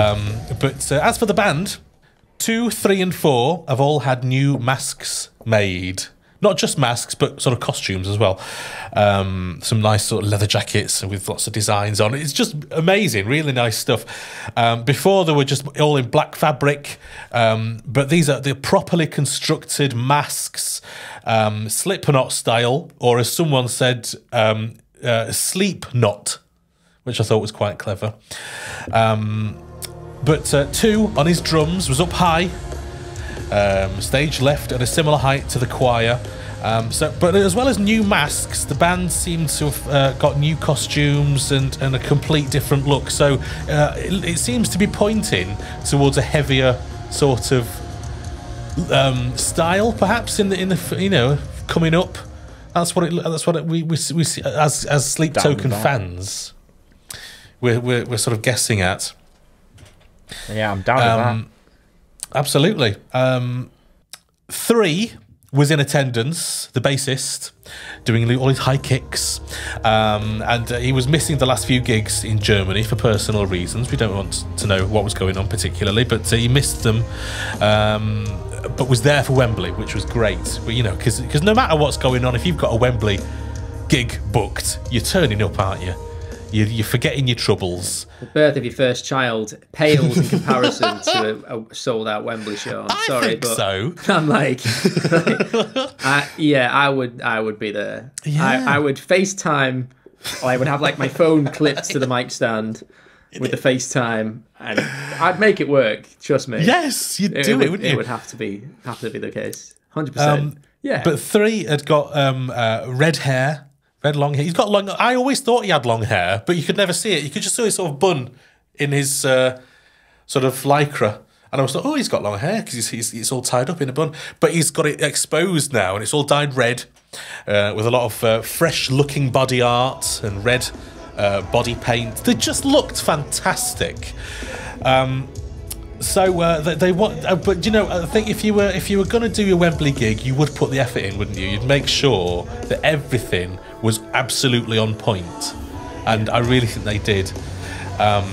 Vessel appeared as he usually does in his black cloak and his white and red mask with the gob paint. Sort of, see, I'm not doing this justice really, but he has his gob exposed for the live gigs so that he can sing and be heard clearly without sounding like this. Yeah. Because that would sound a bit shit, wouldn't it, for a Wembley gig? But it's all nicely done, It's all sort of lace and detail, and it's all beautiful. But he was there in his black cloak, black paint all over his torso and his arms, and he did a fantastic performance of Vor, which is one of the more heavy tracks in their repertoire, and several of the tracks accompanied by laser beams and colourful lighting. It was just a spectacle. I didn't notice any difference in his voice until about halfway through the gig. With the lights off, everyone left the stage. Then the musical intro to the next song stopped. And after a few moments, the lights were up again in white, revealing a deserted stage. A standard man, just an ordinary-looking bloke, who was clearly not part of the performance, walked on stage with Vessel walking behind him. Jeff walked on stage. Good old Jeff. Yeah, to save the day. Jeff the hype man. With Vessel behind him, and he walked up to the live mic, and said to the audience, Vessel can't sing. He's not well. You'll have to sing instead. He'll still appear on stage and he might sing the odd line or two, but he's not able to carry on. Can I just stop you there? Go on. This is the thing that I wasn't there, so I can't comment on your experience and the fans' experience. Yeah. But for me, with Sleep Token, did it not kill the vibe a little bit with a random bloke coming out saying, "Hey up, lads, Vessel can't sing, yeah? So you're gonna have to fucking sing for him like Robbie Williams did at fucking Nebworth." Like, could that? I guess it was last minute. The owner of the blue Ford Fiesta, please. It's a bit. It does kill the atmosphere a bit. I get it was last minute, but there could have been something. Well, I wasn't there. Yeah, it did kinda. I mean, to be honest, we were all in shock at that point. I bet. Because we hadn't really... I mean, I hadn't noticed... I mean, whether he was miming or something, I don't think he was. No. But it didn't... I hadn't noticed anything... You know, but obviously if you're up there belting it out and you don't think you're going to give it your best at your Wembley performance and you've got a dry throat or whatever... I mean, he must have been absolutely gutted. He must have been their biggest show. Yeah. Like that is shit for him. Like, yeah. I mean, what I will say is the reviews coming out of it has been fucking phenomenal. I don't think it's affected it, but that night he must have felt like utter shite. Yeah, like utter shite. But I mean, I couldn't tell if he'd have carried on the gig as was without Jeff walking out. Yeah, I would have been none the wiser. I mean, but you see, the CD. That's it. This is how old I am. The lyrics, the vocals on the CD next to a live gig are always going to be different. You might hear some bum notes, maybe because I mean they're on tour constantly, and you live a life, don't you? You might go out partying, between gigs. I don't know. Everyone's different, but you don't expect a perfect vocal. Dead by nine, me, Neil. You don't expect least interesting. The least interesting person on any tour is the vocalist, because you are the fucking. Yeah. You are literally the mood sponge, because you're like I can't fucking eat this, and I can't go there, and I can't have any drink, and I literally I am so, it's so like, oh, you fuckers, because everyone else can like just go to Mackey's and fucking smash a big dirty little burger, and like, you know, I like, you've got to try and respect your instrument. It's really annoying. This is true. So I feel his pain, like, and I don't tour anywhere near as much as some like these major bands. Do you know what I mean? Like they are touring constantly. Yeah. Their voices must be fucking hammered, and it's like, if you've ever got like pulled a hamstring and then or broke a leg, and then someone goes, "Come on, keep running." Do you know what I mean? It's pain. It's a physical instrument. It's a physical thing you throw. Like, it goes beyond sore throat when you literally you can feel the back of your throat touching, almost like enclosed on itself. Like, and no matter warm ups or, you know, hot tea or fucking, you know, lemon and honey or whatever the fuck people recommend is ever going to fix that muscle from eventually just having its moment of just being like, no, I need a rest now, I need a break. Yeah.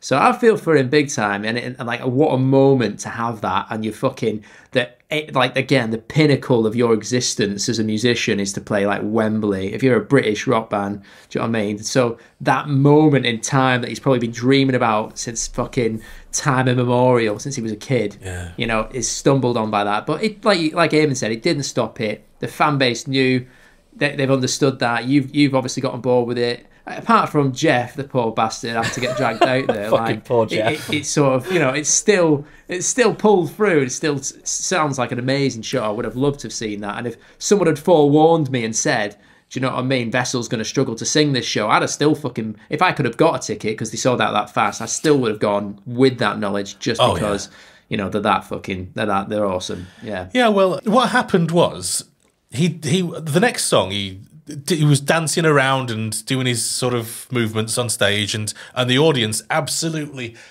belting it out, knowing every single word. I tell you what, if you ever go to a Sleep Token gig, everybody knows the fucking words. It's amazing just to hear how loud everybody is singing. The people around me, people, you know, standing. It was just incredible. It was like being in, I imagine, sort of like a church choir where everybody knows the words and everybody sings along. I mean, it's weird as well for a Sleep Token gig, for someone on stage to address the audience. That doesn't happen. You go to a Sleep Token gig, they just play. They don't talk to you at all. I mean, three without a microphone will shout and sort of be the hype man. I mean, for Jeff to come out, God love him. The audience was very sympathetic. Vessel was given a round of applause, and it was the rest of the night. He did join in some of the other tracks. I think particularly songs where it's just piano and vocal. bit tough just to play the piano part on that. You've got to take part in Atlantic because it's quite a slow sort of emotional song. But you definitely got a second wind. But everyone I spoke to there was super hyped to see the show. I mean, for some people, it was their first time seeing them. Other people had seen many performances, but the reaction to the entire gig was just amazement at what they were seeing. It looked incredible, and didn't you try and go to like the merch pop-up prior as well that they were doing? Yes. Oh fuck yeah! There was the Black Heart. Yeah, that was incredible. Now, so imagine the Black Heart with a queue all the way down the street, full of eager beavers. So then all the way down the next street, and all the way down the next street, full of people, all eagerly waiting to get into the Black Heart and look at the cagoules with the logo on. I saw some of the. I mean, I'm sure it was very nice merch, but it was special merch not available in the store, their online store. This was other stuff that they thought, oh well, we're going to get loads more people. We're going to get loads more interest. People are going to want a memento. Let's get some more stuff made up. So they had cagoules. I have a I don't want to derail this. Go on. Because I've been thinking about derailing it all night, but I'm going to derail it now. Like we had. So yeah, that's a good picture of the Sleep Token queue, right? That's fucking insane. Pop-up store. Now, Bring Me have done the pop-up stores this time round. A lot of bands are doing it. Now, a part of it was, I thought, to cut out the venue merch fees so that they could sell things slightly cheaper. That's what initiated some of these stores. Yeah. Like you had, I think Bury Tomorrow, While She Sleeps definitely did it to cut out the venue like fees. And I don't know about Sleep Token, but Bring Me the Horizon. Off. Yeah. Bring Me the Horizon on their current tour. Like, the t-shirts were 40 quid, either in the venue or in a pop-up store. There was no discount in price. There was a couple of limited designs in the pop-up stores, but it was all the same price. And I get it, they've got to make money. I don't, hate them for doing it. But surely the point of it in the first place is to reduce the cost for the gig goer. But doing it for the fans, innit? Yeah. Give them a solid. Give them the reward of standing in that fucking queue. Yes, it's awesome showing that support. Yes, it's fucking great for those bands, but I would 100% be like, fucking hell, Ma. These people are waiting in the fucking rain for us in the middle of Manchester. Give them 10 quid off. Give them what they deserve. Yeah. Yeah, fuck yeah. Give them fucking some cash off them fucking t-shirts. They've come out in the afternoon. They've stood long and hard in that, and God bless them. For the same price as well. That's commitment, proper commitment. Yeah, it's... I feel like a right dickhead because I walked up to the first merch booth inside the arena and bought the top. It took me 2 minutes. My transaction time, 2 minutes. Yeah, same. If that. Yeah. Do you know what I mean? That includes getting my phone out and tapping it on the reader. Same. I don't get me wrong. So God bless the fucking people who stood in that. I don't get me wrong. Them. Maybe 50 quid in a pop-up store goes more towards the band than 50 quid in the arena.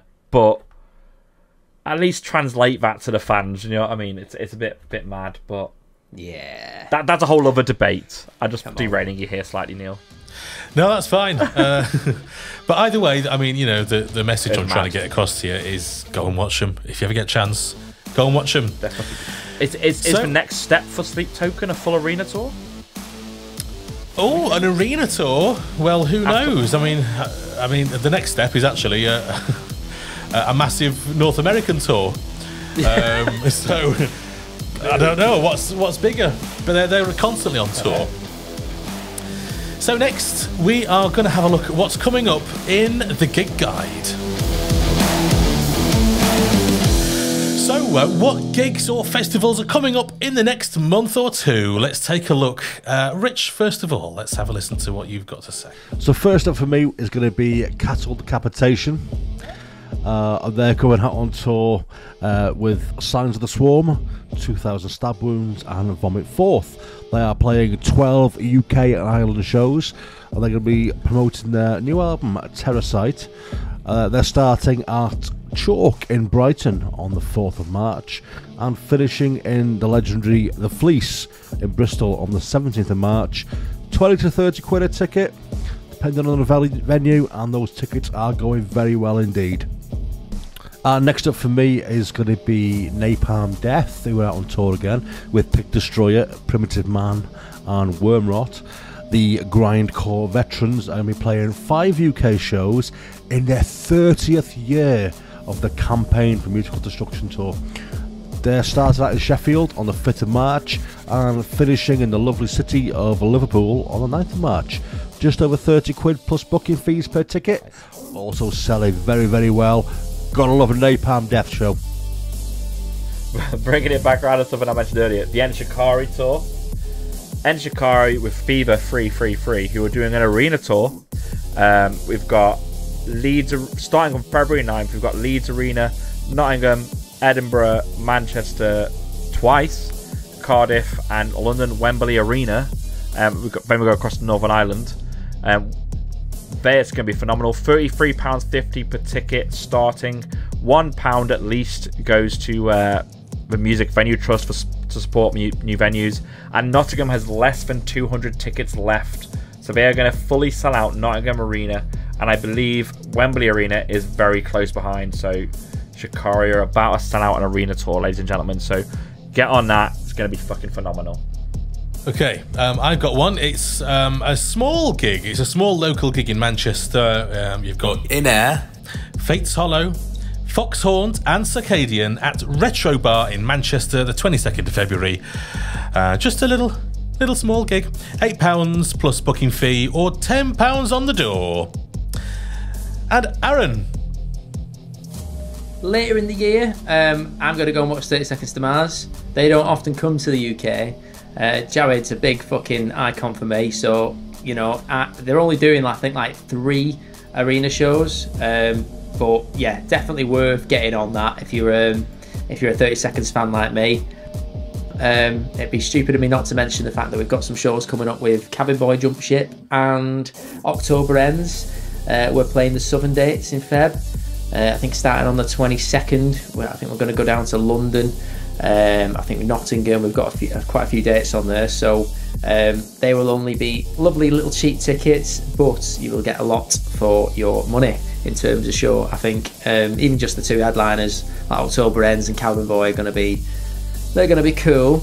We've got a few new tunes to play live as well, so that'll be good. Spice up our set, but February is all just a tease, really. It's just to get us all nice and warm. You're tickling our balls. I did actually say to you at the beginning we was going to save this for you. I want to tickle your balls, Rich. So I want to tell you now that we are going to do this year our first ever headline tour. Wow! Oh, get in! Fuck first yeah! ever headline tour.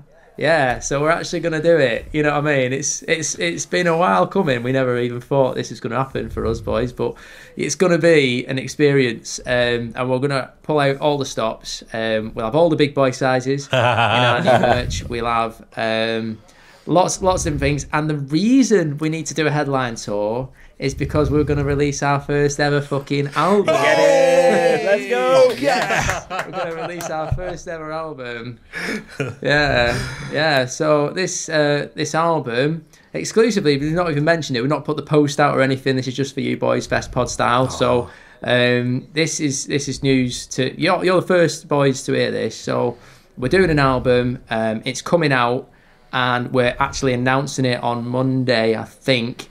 But yeah, that's got loads of new music on there, and it's going to be really fun.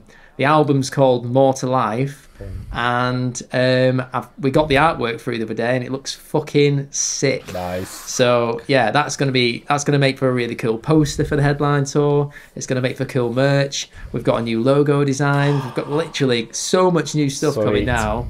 We're ready, but we're ready for war now. This is proper. So the Crushed by Waves boys are putting our big boy pants on. Let's go. We're stepping out the Ford Focus. We're getting in a van.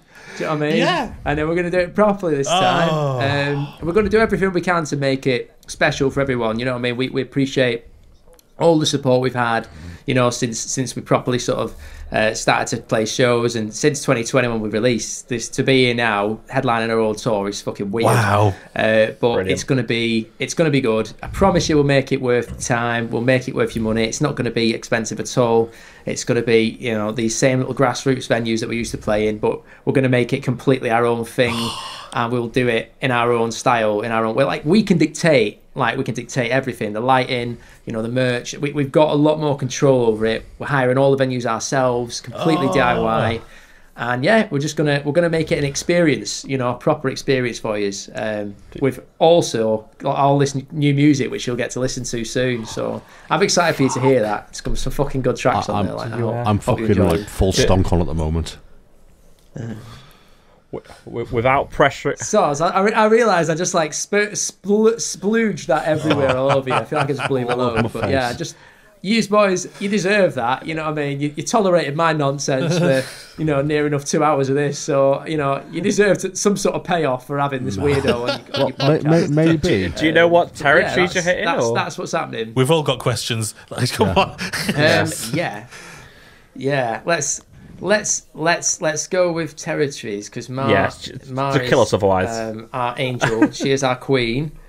She's so good. She literally does so much work and so much for so many bands, not just us. But yeah, she works so hard to put this stuff together with us boys. In terms of helping us with dates and stuff, we'd be absolutely lost without her.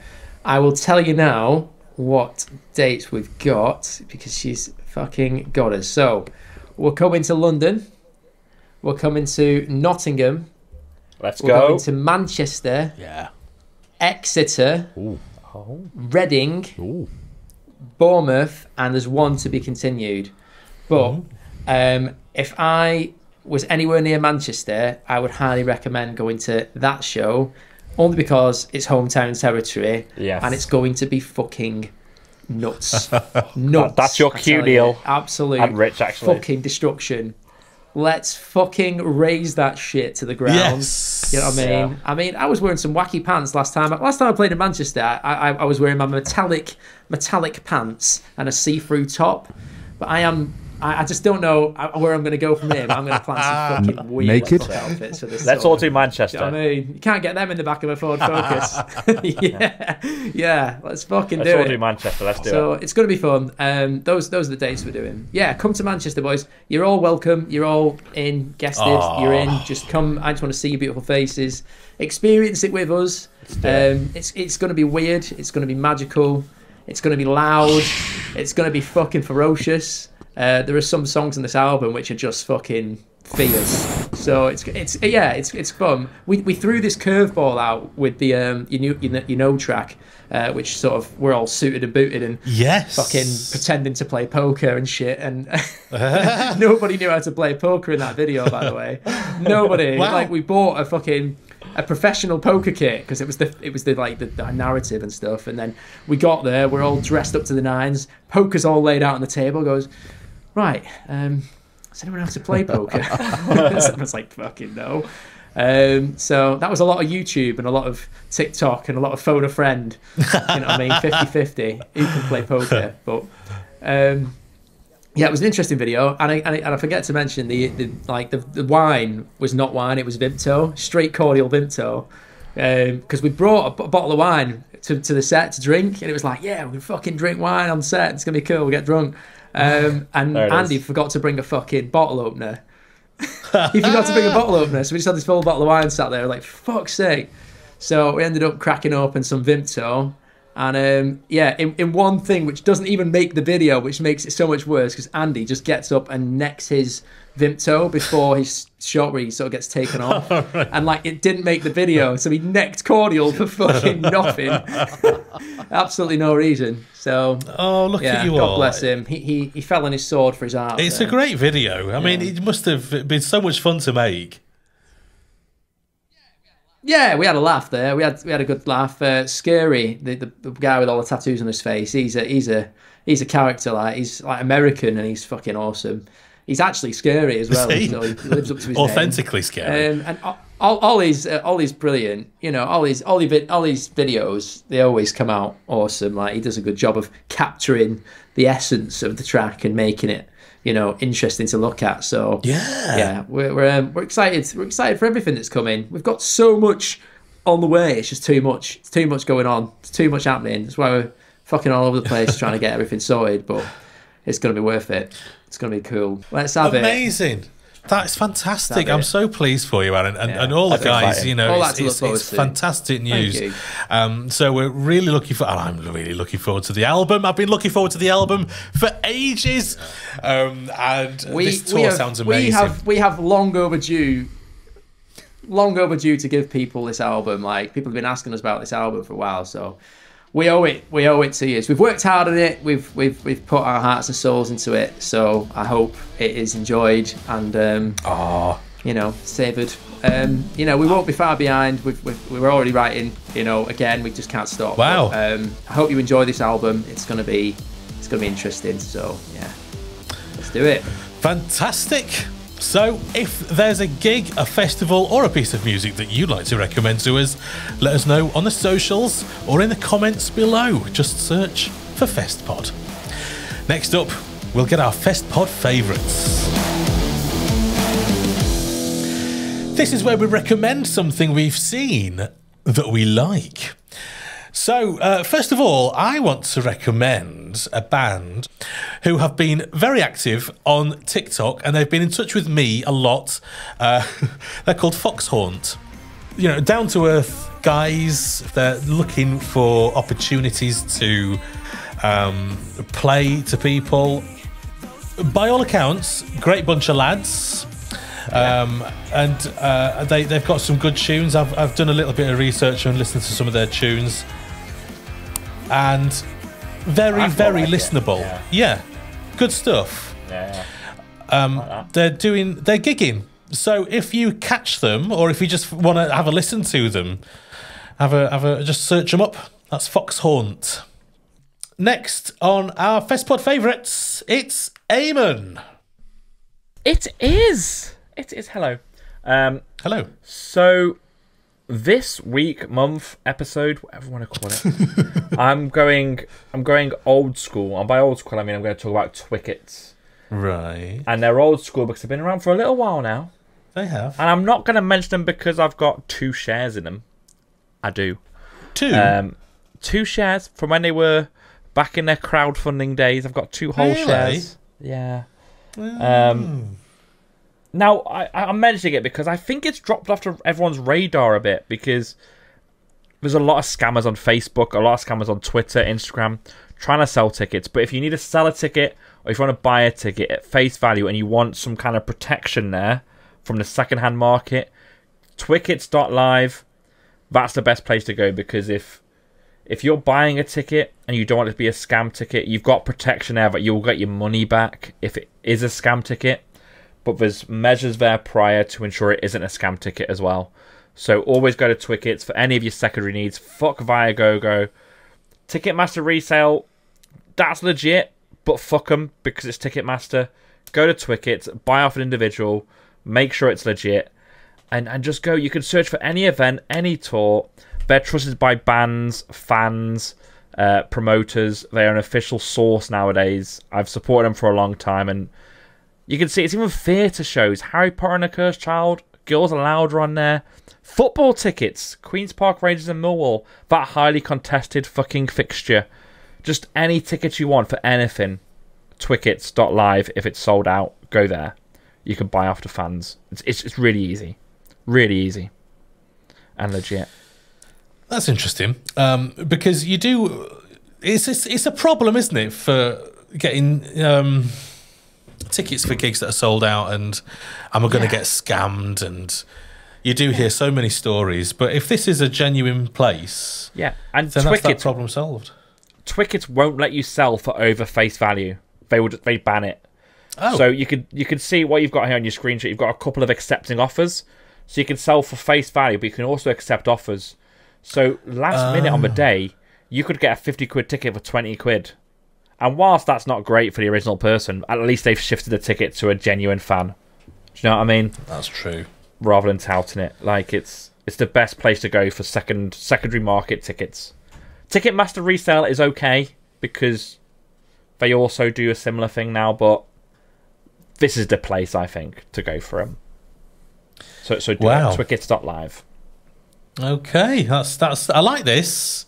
I'll potentially use this in the future. 100%. Have you ever heard of it, Neil?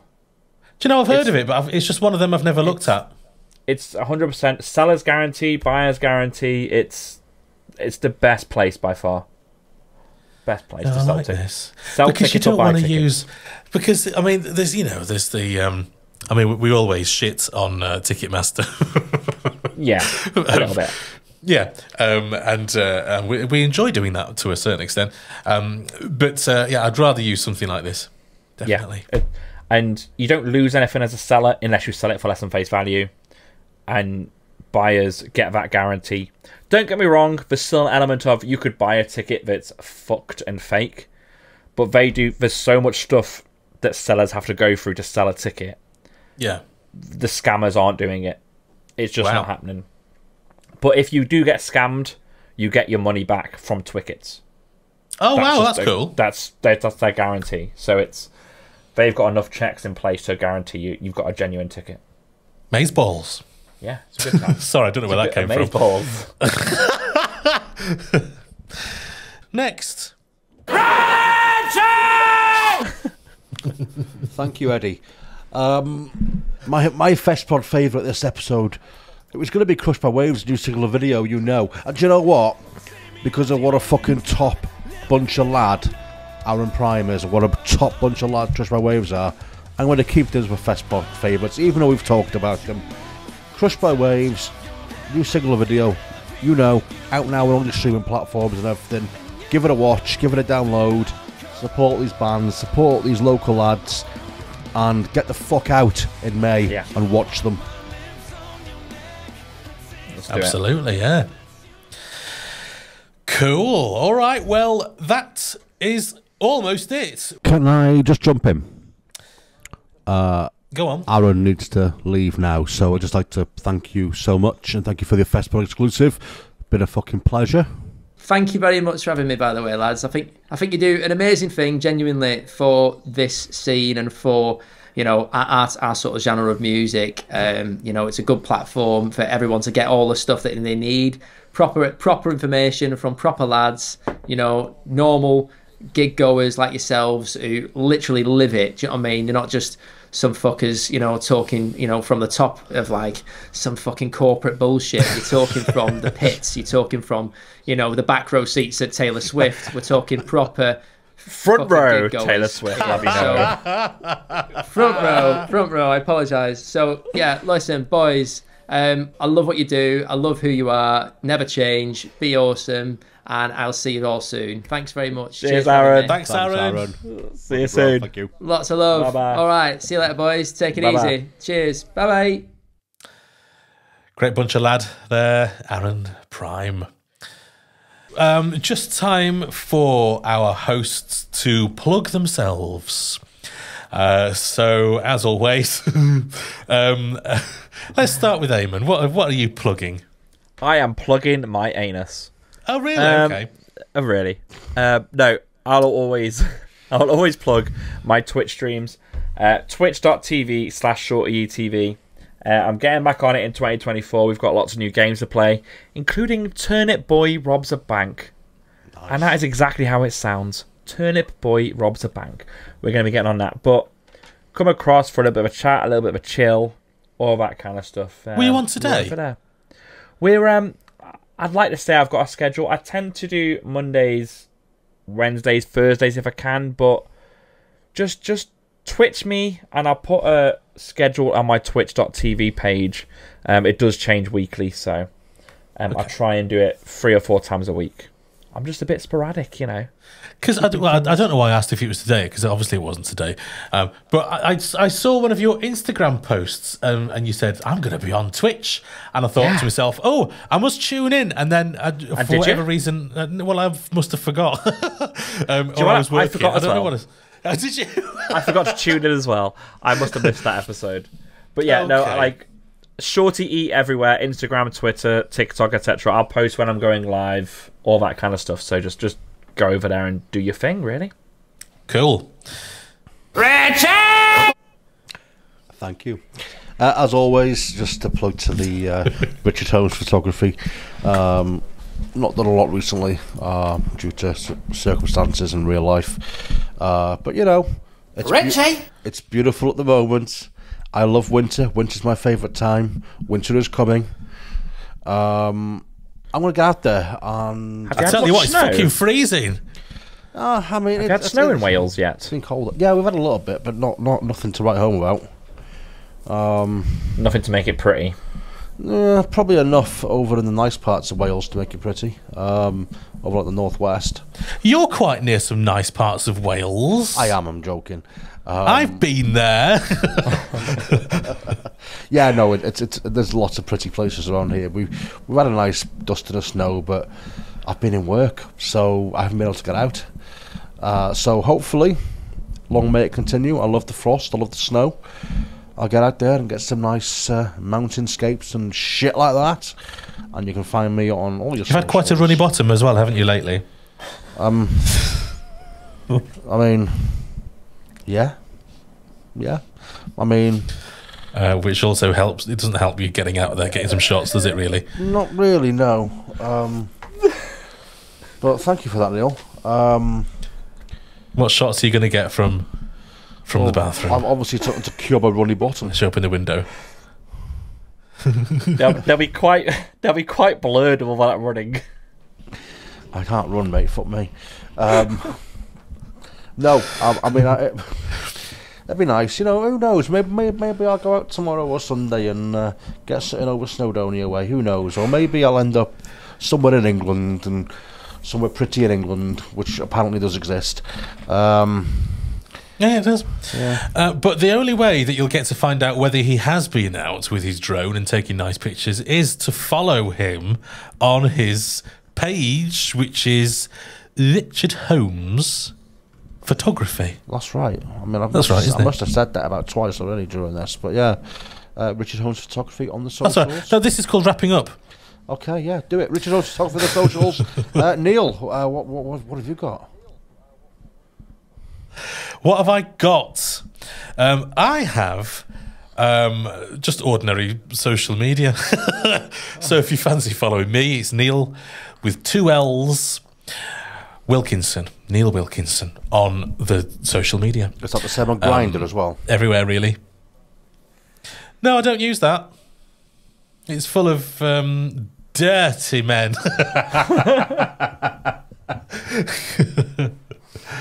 It's full of dirty men who do dirty things. So no, that's not my style. Excellent. It used to be, but not anymore. Oh. Richie! So, Richie! just want to play this last one. Richie!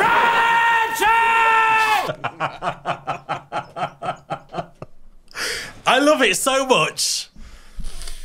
Anyway, so if you've enjoyed the show and you like us, please interact with the video or the podcast wherever you've found us. It just gives us that little leg up in discoverability.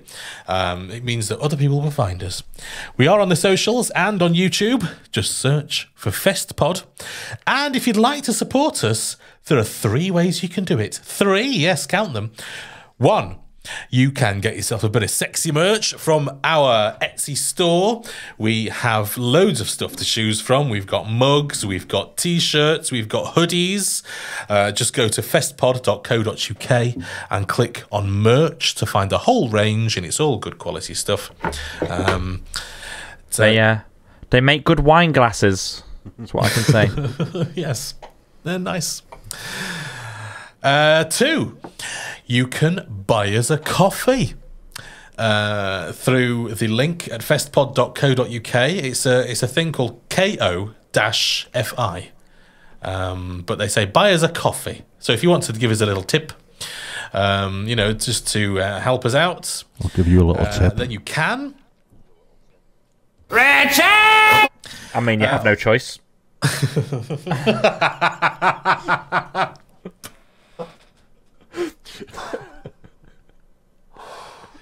And 3, you can join our brand spanking new VIP club. What's that, Neil? Well, have you ever had the VIP experience at a club or a gig? You get access to backstage areas or places and people that you wouldn't ordinarily see. Well, now you can get a AAA experience of Festpod with our VIP club. It's basically our Patreon scheme. We just want to jazz it up a bit. So go to patreon.com/Festpod to sign up for £5 a month and you'll get a free Festpod woven patch. After your second month of membership, you can watch us record the show online. You can get the next episode 24 hours earlier than non-members. Regular Festpod outtakes when they happen. Extended VIP only bits. 10% of ongoing discount on Festpod merchandise. Ooh. And 15% of merch discount for the first 50 VIP club sign-ups this month. Ooh.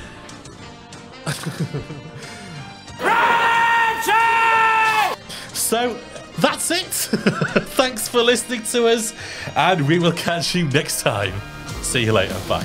Bye-bye. A Wilco Productions podcast. This is my box and no one's getting into it.